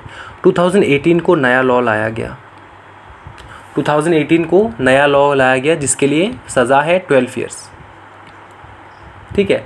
तो मेरा तो सज़ा अभी तक चल रहा है, कंटिन्यू चल रहा है, ठीक है। तो क्या नया जो लॉ लाया गया है वो एप्लीकेबल हो जाएगा मेरे के ऊपर, या फिर पुराना 2017 वाला ही एप्लीकेबल होगा? पुराना वाला ही एप्लीकेबल होगा। समझ में आ रहा है? हाँ बताओ। ये हो गया एक एग्जाम्पल। इसका दूसरा एग्जाम्पल मैं बताता हूँ। कोई भी मैंने ऐसा क्राइम किया है, ठीक है, जिसके लिए मतलब कोई मतलब पनिशमेंट ही नहीं था, सिर्फ एक मतलब फ़ाइन लगा देते, हल्का फुल्का फ़ाइन लगा देते, उस फ़ाइन को देते ही मैं छूट जाऊंगा जेल से, कोई दिक्कत नहीं है उसमें, ठीक है। जेल में भी नहीं लेकर जाते, सिर्फ ऐवे ही फ़ाइन लगा देते थे, ठीक है ना। तो उस चीज़ के ऊपर जो है अपने को अभी फ़िलहाल अगर नया लॉ बनाया गया, मैंने पकड़ लो क्राइम किया 2017 को, अगर अभी नया लॉ बनाया गया, पहले तो क्राइम के लिए कोई भी पनिशमेंट नहीं था, लेकिन अभी अगर नया लॉ बनाया गया और उस क्राइम के लिए पनिशमेंट है, तो पिछले वाले मेरे एक्ट के लिए ना, मैंने जो पिछला एक्ट किया था, ठीक, उसके लिए मुझको अभी नए लॉ के हिसाब से पनिशमेंट आप लोग नहीं कर सकते हैं, ठीक है। ये हो गया अपना protection against ex post facto laws. X मतलब पिछला, एक्स समझ में आता है ना, तेरा भी एक्स है, मेरा भी एक्स है, वो वाला एक्स, ठीक है। फिर देखो एक्स परफ्यूम, वो वाला एक्स, ठीक है। एक्स परफ्यूम जो है वो वाला एक्स नहीं, एक्स यहाँ पे मतलब प्रीवियस वाला एक्स, समझ रहे हो? समझ रहे हो? हाँ जी। Protection against double jeopardy. Double jeopardy का मतलब क्या होता है? एक कोई भी पर्टिकुलर क्राइम के लिए, अगर मैं कोई भी पर्टिकुलर क्राइम कर रहा हूँ, उस क्राइम के लिए मेरे को दो बार सज़ा नहीं हो सकता, डबल जियोपार्डी नहीं हो सकता। डबल मतलब 2 बार नहीं हो सकता, सिर्फ एक ही बार हो सकता है। नेक्स्ट है प्रोटेक्शन अगेंस्ट सेल्फ इंक्रिमिनेशन। मेरे खुद के खिलाफ आप मुझको कंपेल नहीं कर सकते गवाही देने के लिए, मेरे खुद के खिलाफ आप कंपेल नहीं कर सकते हो मुझको गवाही देने के लिए। समझ में आ रहा है? क्लियर है बात? नेक्स्ट हम लोग फटाफट जाते हैं इधर पे। 21 क्या बोलता है? प्रोटेक्शन अगेंस्ट, बताओ, फंडामेंटल राइट है लाइफ एंड पर्सनल लिबर्टी। मेरे घर में बैठ के आप नहीं रह सकते हो, समझ में आ रहा है ना? तो मेरा प्रोटेक्शन है इस चीज़ के ऊपर, ठीक है। प्रोटेक्शन फंडामेंटल राइट है, right to life and personal liberty. समझ में आ रहा है मैं मेरे घर के अंदर घुस के बैठूंगा आप और मुझको रोक नहीं सकते, मेरे घर पे आके आप बैठ नहीं सकते। समझ में आ रहा है? मेरा पर्सनल लिबर्टी के ऊपर मेरा हक है, ठीक है, ठीक है, ओके। एक्सेप्ट इसका भी एक एक्सेप्शन है, except according to procedure established by law. For example यार, मेरे लॉ ने बोल दिया, लॉ ने बोला है कि आपके ऊपर 24 आवर्स जो है निगरानी रखना है, तो बेटा आपके बेडरूम के नीचे क्या, आपके खटिया के नीचे भी बैठ के रहेगा वो पुलिस ऑफिसर, ठीक है। समझ में आ रहा है? तो आपको कुछ नहीं कह सकते, आप मेरे लाइफ एंड लिबर्टी नहीं मांग सकते तब, ठीक है, बिकॉज कोर्ट का ऑर्डर है। समझ में आ रहा है? कोर्ट का ऑर्डर है। राइट टू एजुकेशन है अपना आर्टिकल 21A। नेक्स्ट है राइट अगेंस्ट एक्सप्लॉयटेशन, आर्टिकल 20। तो 21 क्या है अपना? हाँ जी, लाइफ एंड लिबर्टी है कि नहीं? तो इसमें अगर आपको याद है 21 में हमने एक केस डिस्कस किया था, खरक सिंह के खरकने से खरकती है खिड़कियाँ। जिन बच्चों को याद है आप प्लीज़ कमेंट सेक्शन में बताओ सर खरक सिंह का जो केस है मेरे को याद है, और जिन बच्चों को याद नहीं है मेरा कॉन्स्टिट्यूशन का वीडियो देख कर आओ फटाफट जाके, ठीक है, बहुत ही इंटरेस्टिंग था। ओके, नेक्स्ट अपना है 20, ओके, नेक्स्ट अपना है 22। तो 22 में क्या बोला गया है बताओ फटाफट? 22 में बोला गया है protection against arrest and detention. तो यहाँ पर 22 तो नहीं दिखाई दे रहा है, लेकिन फिर भी मैं आपको करा दूंगा। आर्टिकल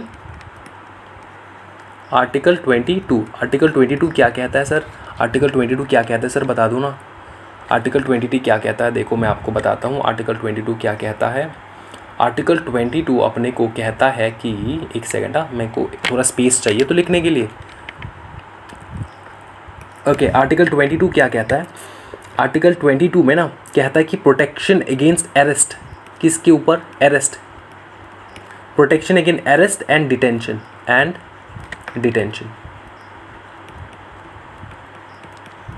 समझ में आ रहा है? Protection against arrest and detention, इसके ऊपर प्रोटेक्शन मिलेगा। किस प्रकार से प्रोटेक्शन मिलेगा सर? 3 प्रकार के प्रोटेक्शन है, A, B और C। ठीक है। ए में बोला गया है आप मेरे को अगर अरेस्ट करने आ रहे हो तो आपको मेरा ग्राउंड्स ऑफ अरेस्ट जो है, on which ground you are arresting me you have to tell me that. ठीक है, on which ground you are arresting me, ये कौन बोलता है? ए। बी क्या बोलता है बताओ? बी क्या बोलता है? बी बोलता है कि मेरे पास पूरा राइट है कि मैं अपना खुद का लीगल लॉयर जो है वो अपॉइंट कर सकता हूँ। समझ में आ रहा है? लीगल लॉयर अपॉइंट कर सकता हूँ। ओके, और बी, ये बी कहता है, ठीक है ना, ये मेरा राइट है। समझ में आ रहा है? अगर मैं किसी भी केस में फंसा हूँ तो मैं आप खुद का, मेरे चॉइस का लीगल लॉयर मैं अपॉइंट कर सकता हूँ। और सी क्या बोलता है? सी बोलता है कि अरेस्ट का टाइमिंग के ऊपर बोलता है 24 आवर्स के साथ साथ मेरे को किसी भी सामने दूर कहीं पर भी हो जाए मेरे को नियरेस्ट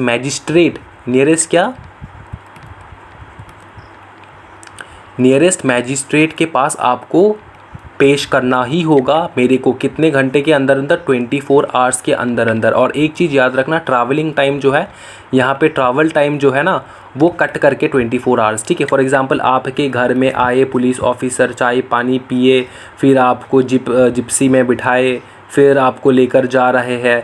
ठीक है, फिर तो आप बोलेंगे सर इसमें करते करते, फॉर एग्जांपल अगर पकड़ लो आपको अमेरिका से वो लोग पकड़ रहे हैं तो अमेरिका से इंडिया आएंगे, वो ट्रैवल टाइम क्या इंक्लूड होगा 24 आवर्स में? नहीं। जब इंडिया पहुंच जाओगे तब भी नहीं, जब आप जेल के अंदर बंद होगे, जेल में बंद हो आप, सर रहे हो, मतलब जेल में आपको एंट्री किया, वहाँ से 24 आवर्स के अंदर आपको नियरेस्ट मैजिस्ट्रेट के पास जो है पेश करना होगा। समझ में आ रहा है?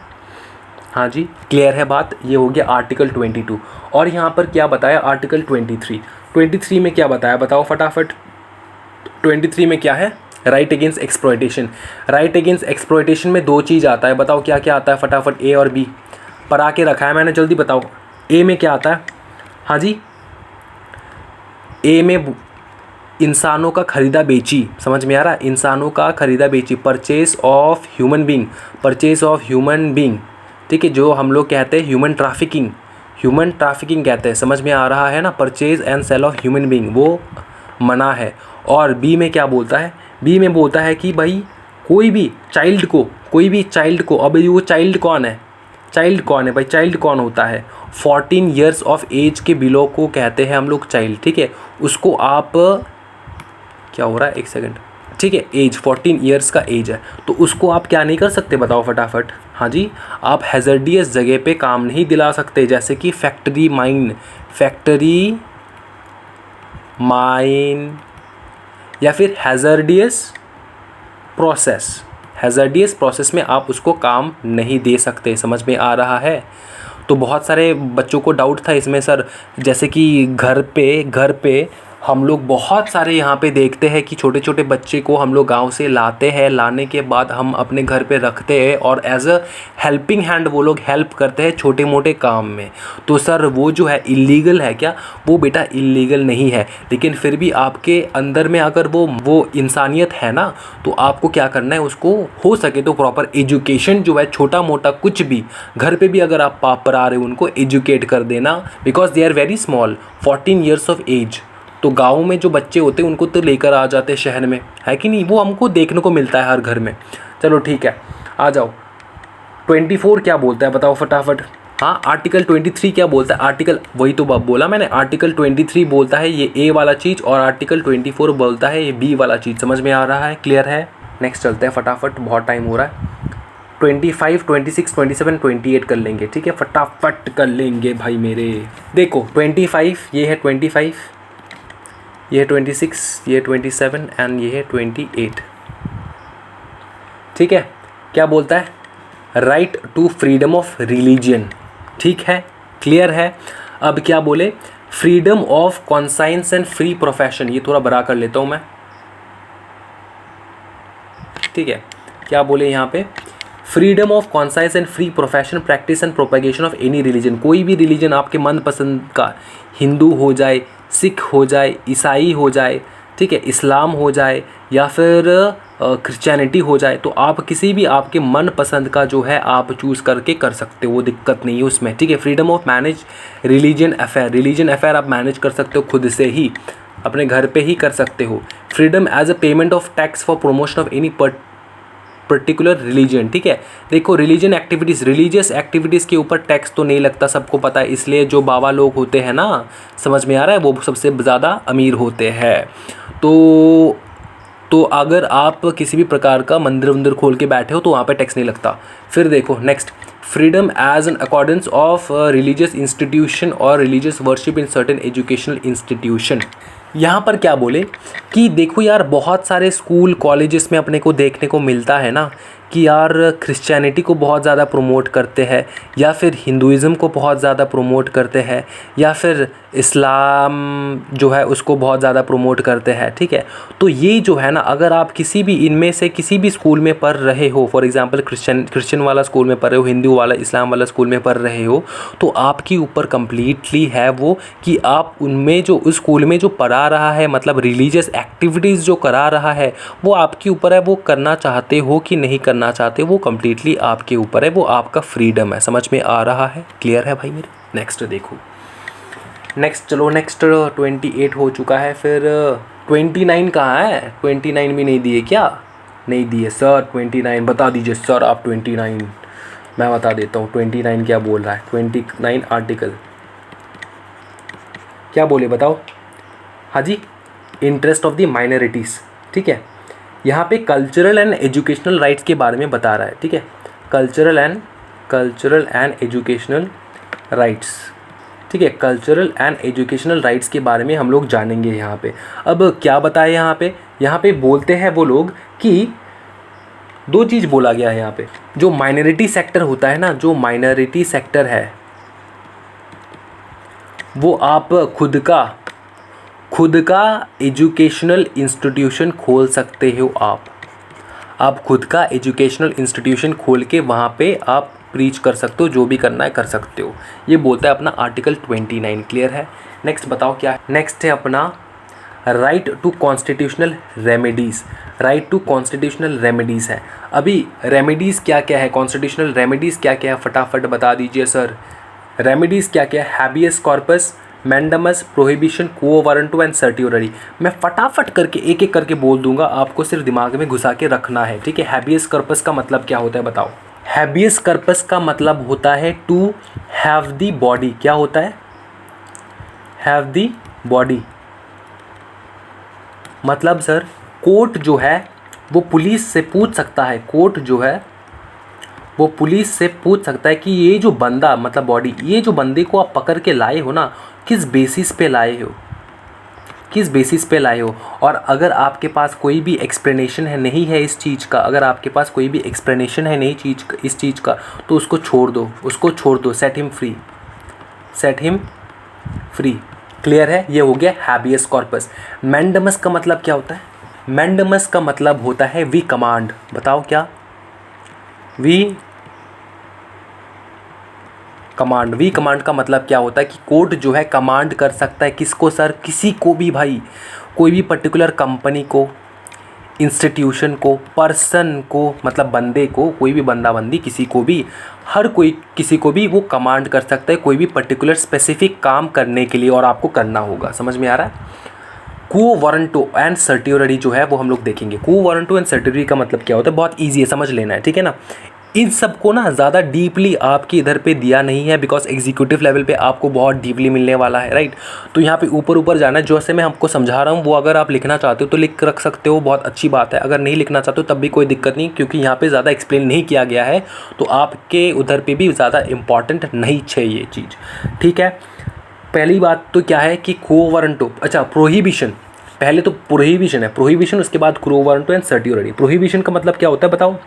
कोई भी अगर लोअर कोर्ट, ठीक है, कोई भी अगर, अच्छा यहाँ पे एक्सप्लेन करता हूँ मैं कोई जगह निकाल के। हाँ चलो, यहाँ पे ये बढ़िया जगह है, हम लोग पढ़ने वाले हैं प्रोहिबिशन। क्या बताओ?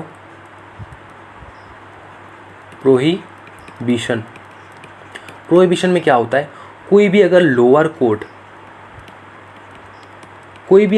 कोर्ट ने कुछ ऐसा ही केस ले लिया, क्या ले लिया बताओ फटाफट? कुछ ऐसा केस ले लिया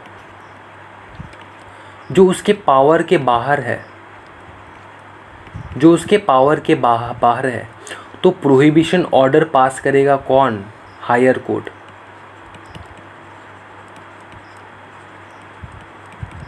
और उसको इस higher court prohibition order pass करेगा और लोअर कोर्ट को मना करेगा कि इस केस के ऊपर आप डिसीजन नहीं सुना सकते, ये आपके पावर के खिलाफ है, मतलब ये आपके पावर के अंडर में आता ही नहीं है।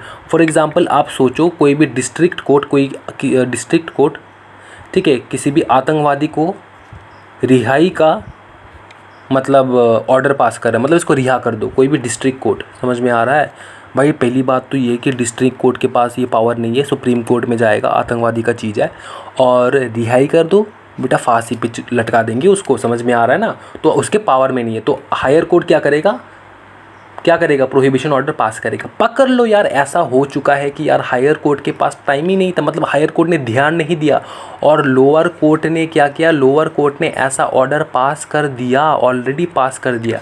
प्रोहिबिशन मतलब ऐसा ऑर्डर पास करने से रोकना, और ठीक है, और पकड़ लो अगर लोअर कोर्ट ने ऐसा ऑर्डर ऑलरेडी पास कर दिया, तब क्या करेगा हायर कोर्ट? तब हायर कोर्ट पास करेगा क्या? बताओ फटाफट। Certiorari order. क्या बताओ?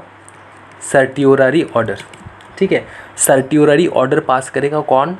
Higher court. सर्टियोरारी ऑर्डर मतलब कि जो डिसीजन लोअर कोर्ट ने सुनाया है ना, उसको स्क्वॉश कर देगा। स्क्वॉश मतलब उसको कैंसिल कर देगा, कैंसिल कैसे करेगा? सर्टियोररी ऑर्डर पास करके। कौन पास करेगा? Higher court. I hope this is clear and clear, it is 100% clear. हाँ जी बताओ, ये हो गया। फिर आता है अपना को वारंटो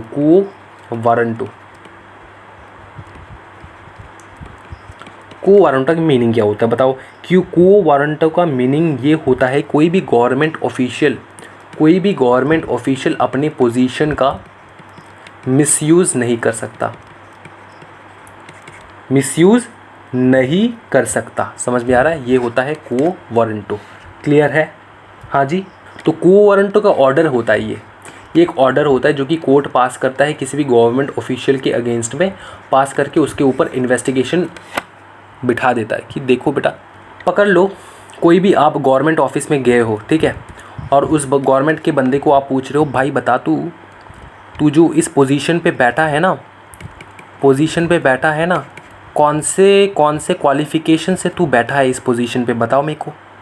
तो वो बंदा क्या करेगा? वो बंदा नहीं बोलेगा आपको। तो अगर आपको वो नहीं बोल रहा है तो आप कोर्ट के पास जाओ और कोर्ट के पास जाकर बोलो आपको डाउट हो रहा है कि ये जो गवर्नमेंट ऑफिशियल है ना, इसके ऊपर आपको डाउट हो रहा है, और किस बेसिस पे डाउट हो रहा है वो बोलो। कोर्ट क्या करेगा? एक को वारंटो ऑर्डर पास करेगा और इस बंदे के ऊपर इंक्वायरी बिठा देगा और देखेगा कि बंदा जो है यहाँ पर बैठा कैसा है, ये क्या सीरियसली अपॉइंट हुआ है या फिर इसके जगह पे कोई और ही काम कर रहा है। ये मोस्ट पॉपुलर है रेलवेज़ में क्या होता है कि भाई अपॉइंटमेंट होता है किसी एक का, काम करता है किसी और एक बंदा, इज्जत का बात होता है ना भाई, इसलिए। समझ में आ रहा है? क्लियर है? नेक्स्ट देखिए हम लोग फटाफट, नेक्स्ट क्या है भाई? Directive principle of state policy. Okay, अच्छा, directive principle of state policy, ठीक है, ये यहाँ से करते हैं हम लोग, ठीक है, यहाँ से ही शुरू है एक्चुअल में। तो इम्पॉर्टेंट डायरेक्टिव प्रिंसिपल जो है वो हम लोग देख लेते हैं, एक बार फटाफट देख लेंगे। क्या है कि ownership and control of material resources of the commodity, ठीक है। नेक्स्ट देखो, ऑपरेशन ऑफ इकोनॉमिक सिस्टम, ठीक है, does not result in concentration of wealth and means production in common detriment. Equal pay, ठीक है, इक्वल पे किसको देना है? मैन एंड वुमेन को, ठीक है। इसके ऊपर पॉलिसीज़ बनाया करो भाई मेरे। उसके बाद देखो, health and strength of workers and children, ठीक है, is not abused and citizens are not forced by economic necessity to enter avocation, ठीक है, एंड स्ट्रेंथ। तो यार इसके टूवर्ड्स भी काम किया करो। The childhood and youth are protected against exploitation and against moral and material abandonment, ठीक है। तो इसके ऊपर भी पॉलिसीज़ बनाया करो कि वो लोग सेफ रहे।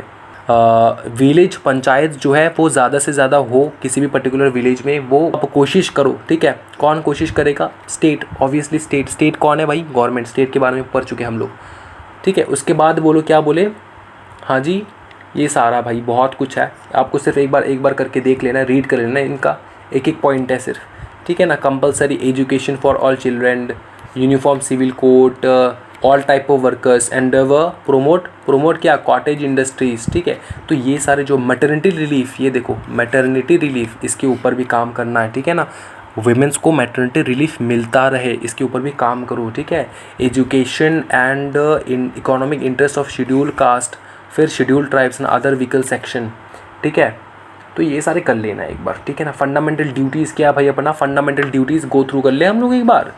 फंडामेंटल ड्यूटीज़ करना है या फिर कर लोगे? फंडामेंटल ड्यूटीज़ क्या है, ये कर लेना है, ये छोटे बचपन से क्लास 8 से करते आ रहे हो। फंडामेंटल ड्यूटीज़ कर लेना है एक बार, देख लेना है। जैसे कि रिस्पेक्ट करो किस चीज़ का, आइडियल्स का, अपना आइडियल्स का, ठीक है। नेशनल फ्लैग का रिस्पेक्ट किया करो, नेशनल एंथम का रिस्पेक्ट किया करो, ठीक है। जब सिनेमा हॉल में जाते हो देखने के लिए तो स्टैंड दिया करो, समझ में आ रहा है, खड़े होकर थोड़ा रिस्पेक्ट दिया करो 1 मिनट के लिए। इतना मतलब गंदे हो चुके हैं लोग आजकल, क्या बताऊँ मैं। फिर देखो जो बंदे इस फ्रीडम के लिए स्ट्रगल किए ना, उनको चेरिश किया करो यार, उनके याद में कुछ यार आयोजन रखा करो, ठीक है। जैसे कि भगत सिंह जो है, उनके शहीद जब हुए थे तो उस दिन थोड़ा कुछ किया करो यार, प्रोग्राम बनाओ अपने इसमें, ठीक है, उनको सम्मान करने के लिए, ठीक है। Protect the sovereignty, unity and integrity of India, ठीक है। फिर जब आपको कॉल्ड अपॉन का मतलब क्या होता है, जब आपको बुलाया जाए तब आप जाओ। मतलब AK-47 आपके हाथ में देकर अगर बोले कि देखो World War 3 स्टार्ट होने वाला है, कंट्री के लिए आपको फाइट करना है, तब आपको जाना होगा, समझ में आ रहा है ना। मतलब ऐसा होगा तो नहीं रियलिटी में, लेकिन फिर भी हो भी सकता है। 2020 है, कुछ भी होता है इस साल में। फिर देखो ये सारे हैं, देखो preserve rich heritage and composite culture, ठीक है। तो ये सारे एक बार देख लेना भाई मेरे, ठीक है। पब्लिक प्रॉपर्टी को सेफ गार्ड करके रखना, पब्लिक प्रॉपर्टी को, ताजमहल को आँच नहीं आना चाहिए, ठीक है। ये सारे देख लियो। ओके, सो अपना नेक्स्ट टॉपिक होगा पार्लियामेंट, ठीक है। अभी हम लोग देखने वाले हैं पार्लियामेंट। तो पार्लियामेंट के ऊपर में हम लोग देख लेते हैं क्या बोला गया है। तो भाई पार्लियामेंट तो पता ही है, यहाँ पे लिखा क्या है, there shall be parliament of the union which shall consist of home, बताओ फटाफट। President and the 2 houses. 2 houses कौन कौन? Houses of the people and council of the state. बताओ हाउसेस ऑफ द पीपल मतलब कौन? Lok Sabha. And council of the state मतलब राज्यसभा। समझ में आ रहा है, लोक एंड राज्य। तो ये जो है इसको एक बार देख लेना, ज़्यादा इंपॉर्टेंट नहीं है। नेक्स्ट हम लोग जाएंगे प्रेसिडेंट के ऊपर। ओके, तो प्रेसिडेंट के ऊपर हम लोग देख लेंगे कि प्रेसिडेंट के ऊपर क्या बोला गया है। Okay, number first of all powers of the president हम लोग देख लेते हैं। पावर्स क्या क्या है, देखो प्रेसिडेंट के पास 4 प्रकार के पावर्स रहता है। एक है एडमिनिस्ट्रेटिव पावर, एक है मिलिट्री पावर, एक है लेजिस्लेटिव पावर, एक है जुडिशियल पावर। तो एडमिनिस्ट्रेटिव पावर के बारे में क्या बोला गया है, यहाँ पे बोला गया है कि the execution of the law and the administration of the department of the government, ठीक है। इस चीज़ का पावर किसके पास रहता है? प्रेसिडेंट के पास, ठीक है। मिलिट्री पावर, जैसे कि कोई भी कंट्री के, देखो वार लिखा है इधर पे, समझ में आ रहा है, कोई भी कंट्री के बीच में पकड़ लो, इंडिया, ठीक है, इंडिया और पाक, इन दोनों के बीच में अगर कोई वॉर हुआ, ठीक है, वॉर हुआ, तो ये जो वॉर है ना, ये कौन लगा सकता है? PM लगा सकता है? नहीं, PM नहीं लगा सकते। PM के अंडर में, PM के कंट्रोल में नहीं रहता मिलिट्री कंट्रोल में रहता है प्रेसिडेंट का। समझ में आ रहा है? प्रेसिडेंट साहब अगर बोले कि जाओ पाकिस्तान के ऊपर हमला कर दो, तो वो लोग वेट नहीं करेंगे PM के लिए, सीधा जाके हमला कर देंगे। समझ में आ रहा है? मिलिट्री पावर रहता है किसके पास? प्रेसिडेंट के पास। क्लियर है? उसी प्रकार legislative power and judicial power एक बार देख लेना, ये सारे एक्सप्लेन हो चुका है पहले भी। Power to promulgate ordinance, power to promulgate ordinance. अच्छा, इस चीज़ के ऊपर एक बार डिस्क्रिप्टिवली देख लेते हैं। जगह चाहिए मेरे को, जगह चाहिए। ये ठीक है, कोई दिक्कत नहीं होगा, आ जाओ। ओके, यहाँ से देखते हैं हम लोग, ठीक है। बहुत ही ईजी है, एक बार ध्यान लगा के देखना है, एक बार देखोगे तो सब कुछ अंदर में समा जाएगा। प्रेसिडेंट कौन सर? प्रेसिडेंट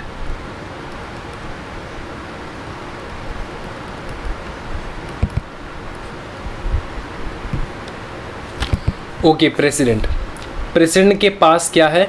पावर है, मतलब ऑर्डिनेंस पास करने का पावर। अभी ऑर्डिनेंस चीज़ क्या होता है समझो अच्छे से, ठीक है, समझो अच्छे से।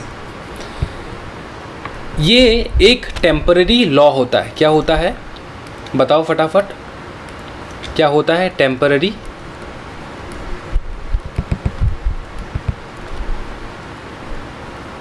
क्या होता है? लॉ होता है। अंडरस्टूड? ये एक टेम्पररी लॉ होता है।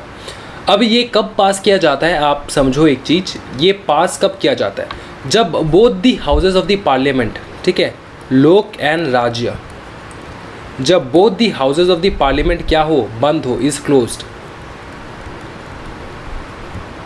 समझ में आ रहा है? जब both the houses of the parliament are closed, तब जाके प्रेसिडेंट के पास पावर रहता है कि वो एक ऑर्डिनेंस पास करे। ऑर्डिनेंस पास क्यों करना है सर? एक चीज़ समझो, कुछ मतलब विपत्ति, ऐसा सिचुएशन आ चुका है कंट्री के अंदर कि मेरे को अभी के अभी एक नया लॉ चाहिए। और नया लॉ कैसे पास होगा? कोई भी पर्टिकुलर लॉ या फिर एक्ट कब पास होता है? जब वो वोट के थ्रू निकलता है, वोटिंग के थ्रू निकलता है। कहाँ पे? पार्लियामेंट में। लेकिन पार्लियामेंट तो बंद है सर, लोकसभा एंड राज्यसभा जो है ना बंद है, तो ये नया लॉ कैसे पास किया जाएगा? अब नया लॉ जो है वो तो इमीडिएटली चाहिए हमको, तो वो जो नया लॉ है ना वो प्रेसिडेंट साहब पास कर देते हैं in the form of ordinance. अब इस ऑर्डिनेंस का कुछ लिमिटेशन से अच्छे से देखना, ठीक है? लिमिटेशंस क्या है मैं आपको समझाता हूँ। देखो,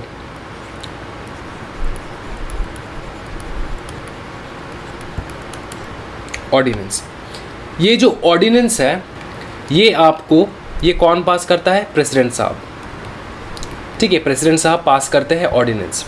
अब सुनो, जब तक लोकसभा और राज्यसभा बंद है तब तक तो ये ऑर्डिनेंस जो है, ऑर्डिनेंस मतलब क्या? ये जो टेम्पररी लॉ है ये पब्लिक फॉलो करेगी।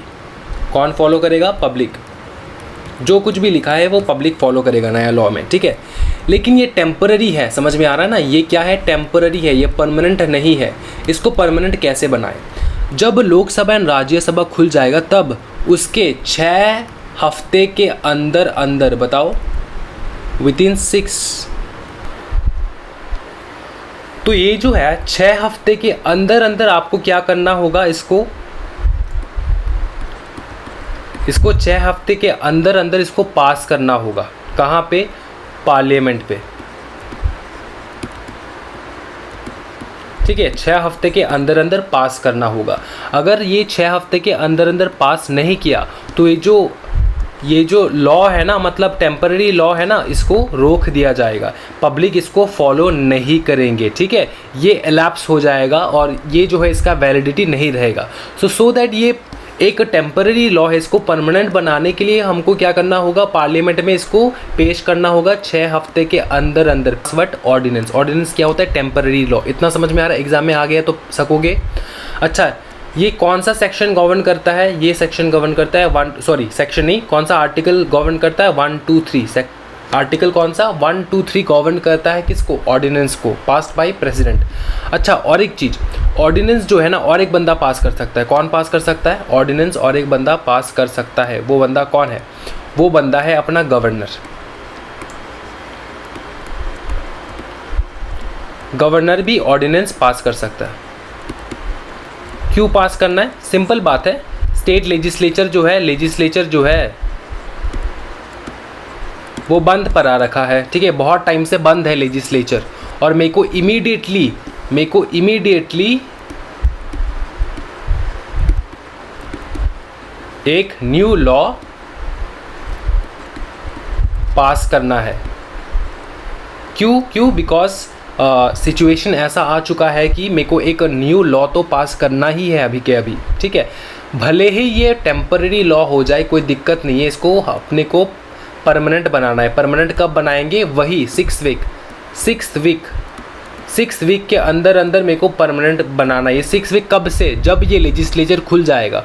फॉर एग्जांपल, लेजिस्लेचर खुला है जनवरी में, जनवरी 1 तारीख में खुला है क्या लेजिस्लेचर, तो जनवरी 1 तारीख से कम 6 हफ्ते के अंदर अंदर, 6 वीक मतलब 6 हफ्ते के अंदर अंदर आपको ये जो टेम्पररी लॉ है ना, टेम्पररी न्यू लॉ आपने पास करके रखा है ना गवर्नर साहब, इसको क्या करना है? इसको परमानेंट बनाना है। समझ में आ रहा है? इसको क्या बनाना है? परमानेंट। तो ये हो चुका है power to promulgate ordinance. Okay, Rajya Sabha का एक बार देख लेना, रीड कर लेना बस ये, फिर लोकसभा का भी रीड कर लेना, बचपन से पढ़ते आ रहे हैं हम लोग। ओके, काउंसिल ऑफ मिनिस्टर्स भी एक बार देख लेना है, कोई दिक्कत नहीं है इसमें। फिर अपन आते हैं हम लोग constitution of the legislature in a state. ये constitution of legislature in a state. अभी इस चीज़ को जब हम लोग पढ़ेंगे ना भाई, तो इस चीज़ को हम लोग एक बार लिख के पढ़ेंगे सो दैट अपने को समझ में आ जाए।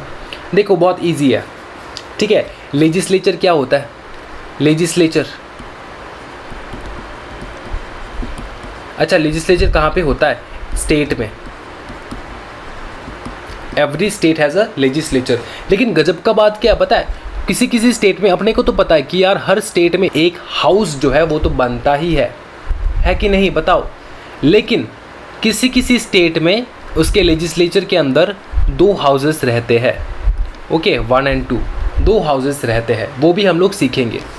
पहला बात तो क्या है कि for every state there shall be a legislature which shall consist of governor and in the states of Andhra Pradesh, देखो अच्छे से, आंध्र प्रदेश, बिहार, मध्य प्रदेश, महाराष्ट्र, कर्नाटका, तमिलनाडु, तेलंगाना, उत्तर प्रदेश हैविंग 2 हाउसेज, उसमें 2 हाउस रहेंगे।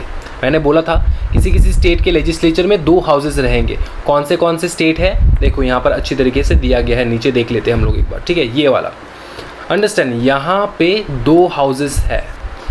ये जो है ना, ये जो स्टेट है, इस स्टेट के लेजिस्लेचर में 2 हाउसेज है। समझ में आ रहा है? इन हाउसेस को बोला क्या जाता है?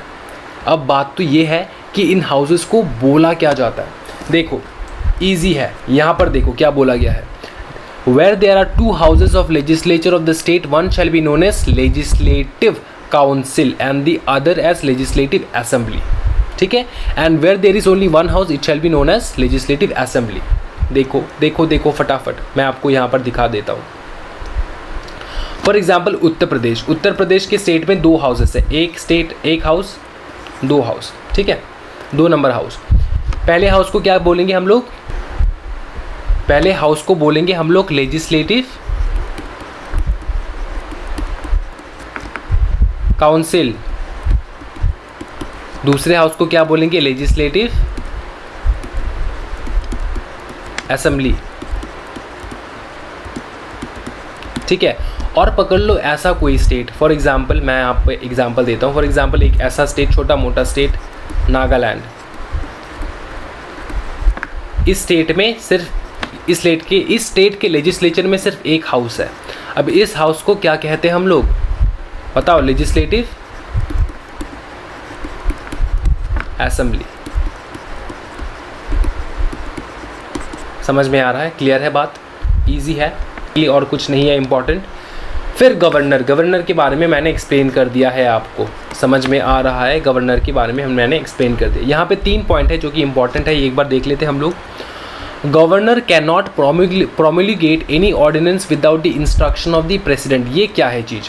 मैंने बताया आपको कि गवर्नर भी क्या कर सकता है, गवर्नर भी हाँ जी ऑर्डिनेंस पास कर सकता है। लेकिन 3 केस ऐसे हैं जब गवर्नर ये ऑर्डिनेंस जब पास करेंगे तो तब प्रेसिडेंट का कंसेंट चाहिए होगा।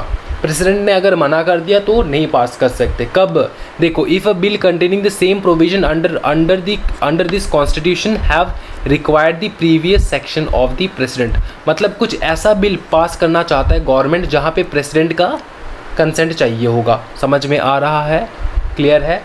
नेक्स्ट देखो, he would have deemed it necessary to reserve a bill containing the same provisions for the consideration of the president। एक ऐसा बिल पास करना चाहता है गवर्नर जो कि पहले से ही रिजर्व्ड है, डीम्ड रिजर्व्ड, किसके लिए? प्रेसिडेंट। तो ये चीज़ सिर्फ प्रेसिडेंट पास कर सकता है। नेक्स्ट बताओ, act of the state legislature containing the same provisions would under this constitution have been invalid under having been reserved for the consideration of the president। मतलब समझो कि स्टेट लेजिस्लेचर ऐसा कोई मतलब ऑर्डिनेंस लाना चाहता है, ठीक है, ऐसा कोई ऑर्डिनेंस लेना चाहता है जहाँ पे इस ऑर्डिनेंस, ये जो ऑर्डिनेंस है ना, इसमें प्रेसिडेंट का, ठीक है, प्रेसिडेंट का अप्रूवल लेना ज़रूरी है, जो कि विदाउट प्रेसिडेंट के अप्रूवल के बिना ये ऑर्डिनेंस पास ही नहीं हो सकता। समझ में आ रहा है? तो कुछ चीज़ जो है गवर्नर क्या करेगा? रिजर्व्ड करके रखेगा। इस ऑर्डिनेंस का कुछ चीज़ जो है गवर्नर क्या करेगा? रिजर्व्ड करके रखेगा। किसके लिए? प्रेसिडेंट के लिए। बिकॉज प्रेसिडेंट का कंसेंट यहाँ पे दरकार है। अगर प्रेसिडेंट कंसेंट नहीं देता है तब नहीं हो पाएगा। मैं रिपीट करता हूँ, कोई भी स्टेट लेजिस्लेचर जो है वो ऐसा ऑर्डिनेंस लेना चाहता है जिस ऑर्डिनेंस के प्रोविज़न में कुछ ऐसा लिखा है जो कि प्रेसिडेंट का अप्रूवल ज़रूरी है, तब गवर्नर जो है वो जो पोर्शन जहाँ पे लिखा है कि जिस जगह पे प्रेसिडेंट का अप्रूवल ज़रूरी है वो गवर्नर जो है वो अप्रूव नहीं कर सकता, उसमें प्रेसिडेंट के लिए रिजर्व करके रखना होता है, प्रेसिडेंट ही अप्रूव करेगा। समझ में आ रहा है? ये 3 चीज़ है। क्लियर है भाई मेरे? आई होप दिस इज़ क्लियर। ठीक है, नेक्स्ट हम लोग जाएंगे जुडिशरी में। जुडिशरी में कौन कौन है? सुप्रीम कोर्ट है, ये रीड करना है सिर्फ। ओके, एक बार रीड कर लेना, ईजी है। यहाँ पे देख लेते हैं। हाँ जी, देखो सुप्रीम कोर्ट के नीचे हाई कोर्ट, उसके नीचे district and subordinate court, उसके नीचे civil code and criminal code. ठीक है, ये रीड कर लेना है। हाई कोर्ट्स के ऊपर लिखा है, ज़्यादा इंपॉर्टेंट नहीं है ये सारी चीज़। ओके, सिर्फ एक दो लाइन जो है रीड कर लेना, basic provision. Subordinate court, civil court हो गया, क्रिमिनल कोर्ट्स हो गया, एग्जीक्यूटिव मैजिस्ट्रेट हो गया, जुडिशरी मैजिस्ट्रेट हो गया, जस्टिस मैजिस्ट्रेट हो गया। तो ये सारे जो है देखो सबऑर्डिनेट कोर्ट्स, ये मैंने पहले भी एक्सप्लेन करके रखा है, ये सिर्फ छोटा सा डेफिनेशन है, बस डेफिनेशन पर लेना है। Justice magistrate, special tribunals. Okay, understood. फिर देखो, अच्छा स्पेशल ट्राइब्यूनल्स जो है इसका कंसेप्ट एक बार मैं बोल देता हूँ। देखो क्या बोला गया, beside the courts which part from the general judicial setup there are host to specialised tribunals dealing with direct tax, labour, custom, claims for accidents cause by motor vehicles, copyright, environment, anti competitive agreement और companies act में भी। समझ में आ रहा है ना? तो ट्राइब्यूनल्स जो है वो बिल्ड किया गया है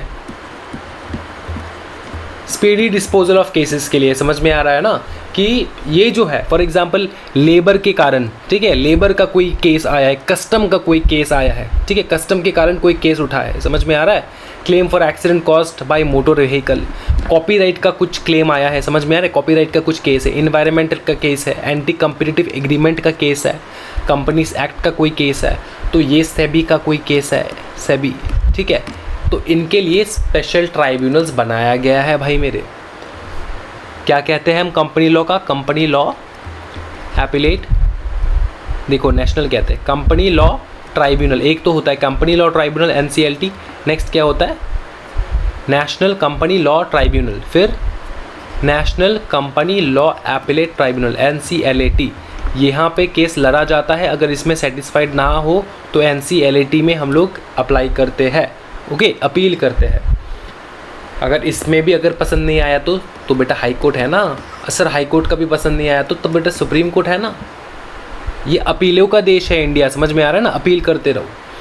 रिट जो है ये मैंने एक्सप्लेन कर दिया है, हैबियस कर्पस, मैंडमस, प्रोहिबिशन, सर्टियोररी, ये ऊपर वाले पोर्शन में मैंने एक्सप्लेन कर दिया है, तो दोबारा एक्सप्लेन करके मैं टाइम वेस्ट नहीं करूँगा। ठीक है, नेक्स्ट चलते हम लोग। ये सारा कुछ हो चुका है।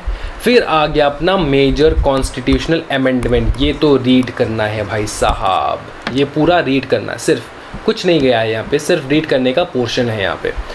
तो इसको लेके अपन का जो है हम लोगों का दी एंड होता है यहाँ पे। ओके, अपना रिवीजन क्लास दी एंड होता है। तो नेक्स्ट क्लास जो है हम लोग रिवीजन करेंगे किसके ऊपर? हाँ जी, एलिमेंट्स ऑफ जनरल लॉ या फिर टॉर्ट्स के ऊपर। आप लोग वोट कर लेना कमेंट सेक्शन पे ऊपर। जिस भी लीगल एप्टीट्यूड में जिस भी चैप्टर का आपको रिवीजन चाहिए मेरे को बोलो, मैं फटाफट नेक्स्ट क्लास में वो करा दूंगा। ठीक है, तो अगर आपको पसंद आया, देखो भाई ये रिवीजन वीडियो जो है ना ये सबको शेयर करना है। एक ही कंडीशन है, सबको शेयर करना है रिवीजन वीडियो, सो दैट सबको बेनिफिट हो पाए और आप लोग जैसे मज़े ले रहे हो बाकी लोग भी, बाकी स्टूडेंट्स भी मज़े ले पाए और उनका एग्जामिनेशन भी अच्छा हो पाए। ठीक है, मैं इतना कर रहा हूँ आप लोगों के लिए, आप सिर्फ एक चीज़ करना, इसको शेयर करना है ज़्यादा से ज़्यादा। ठीक है, thank you so much everyone, happy learning guys, take care, bye bye, good night.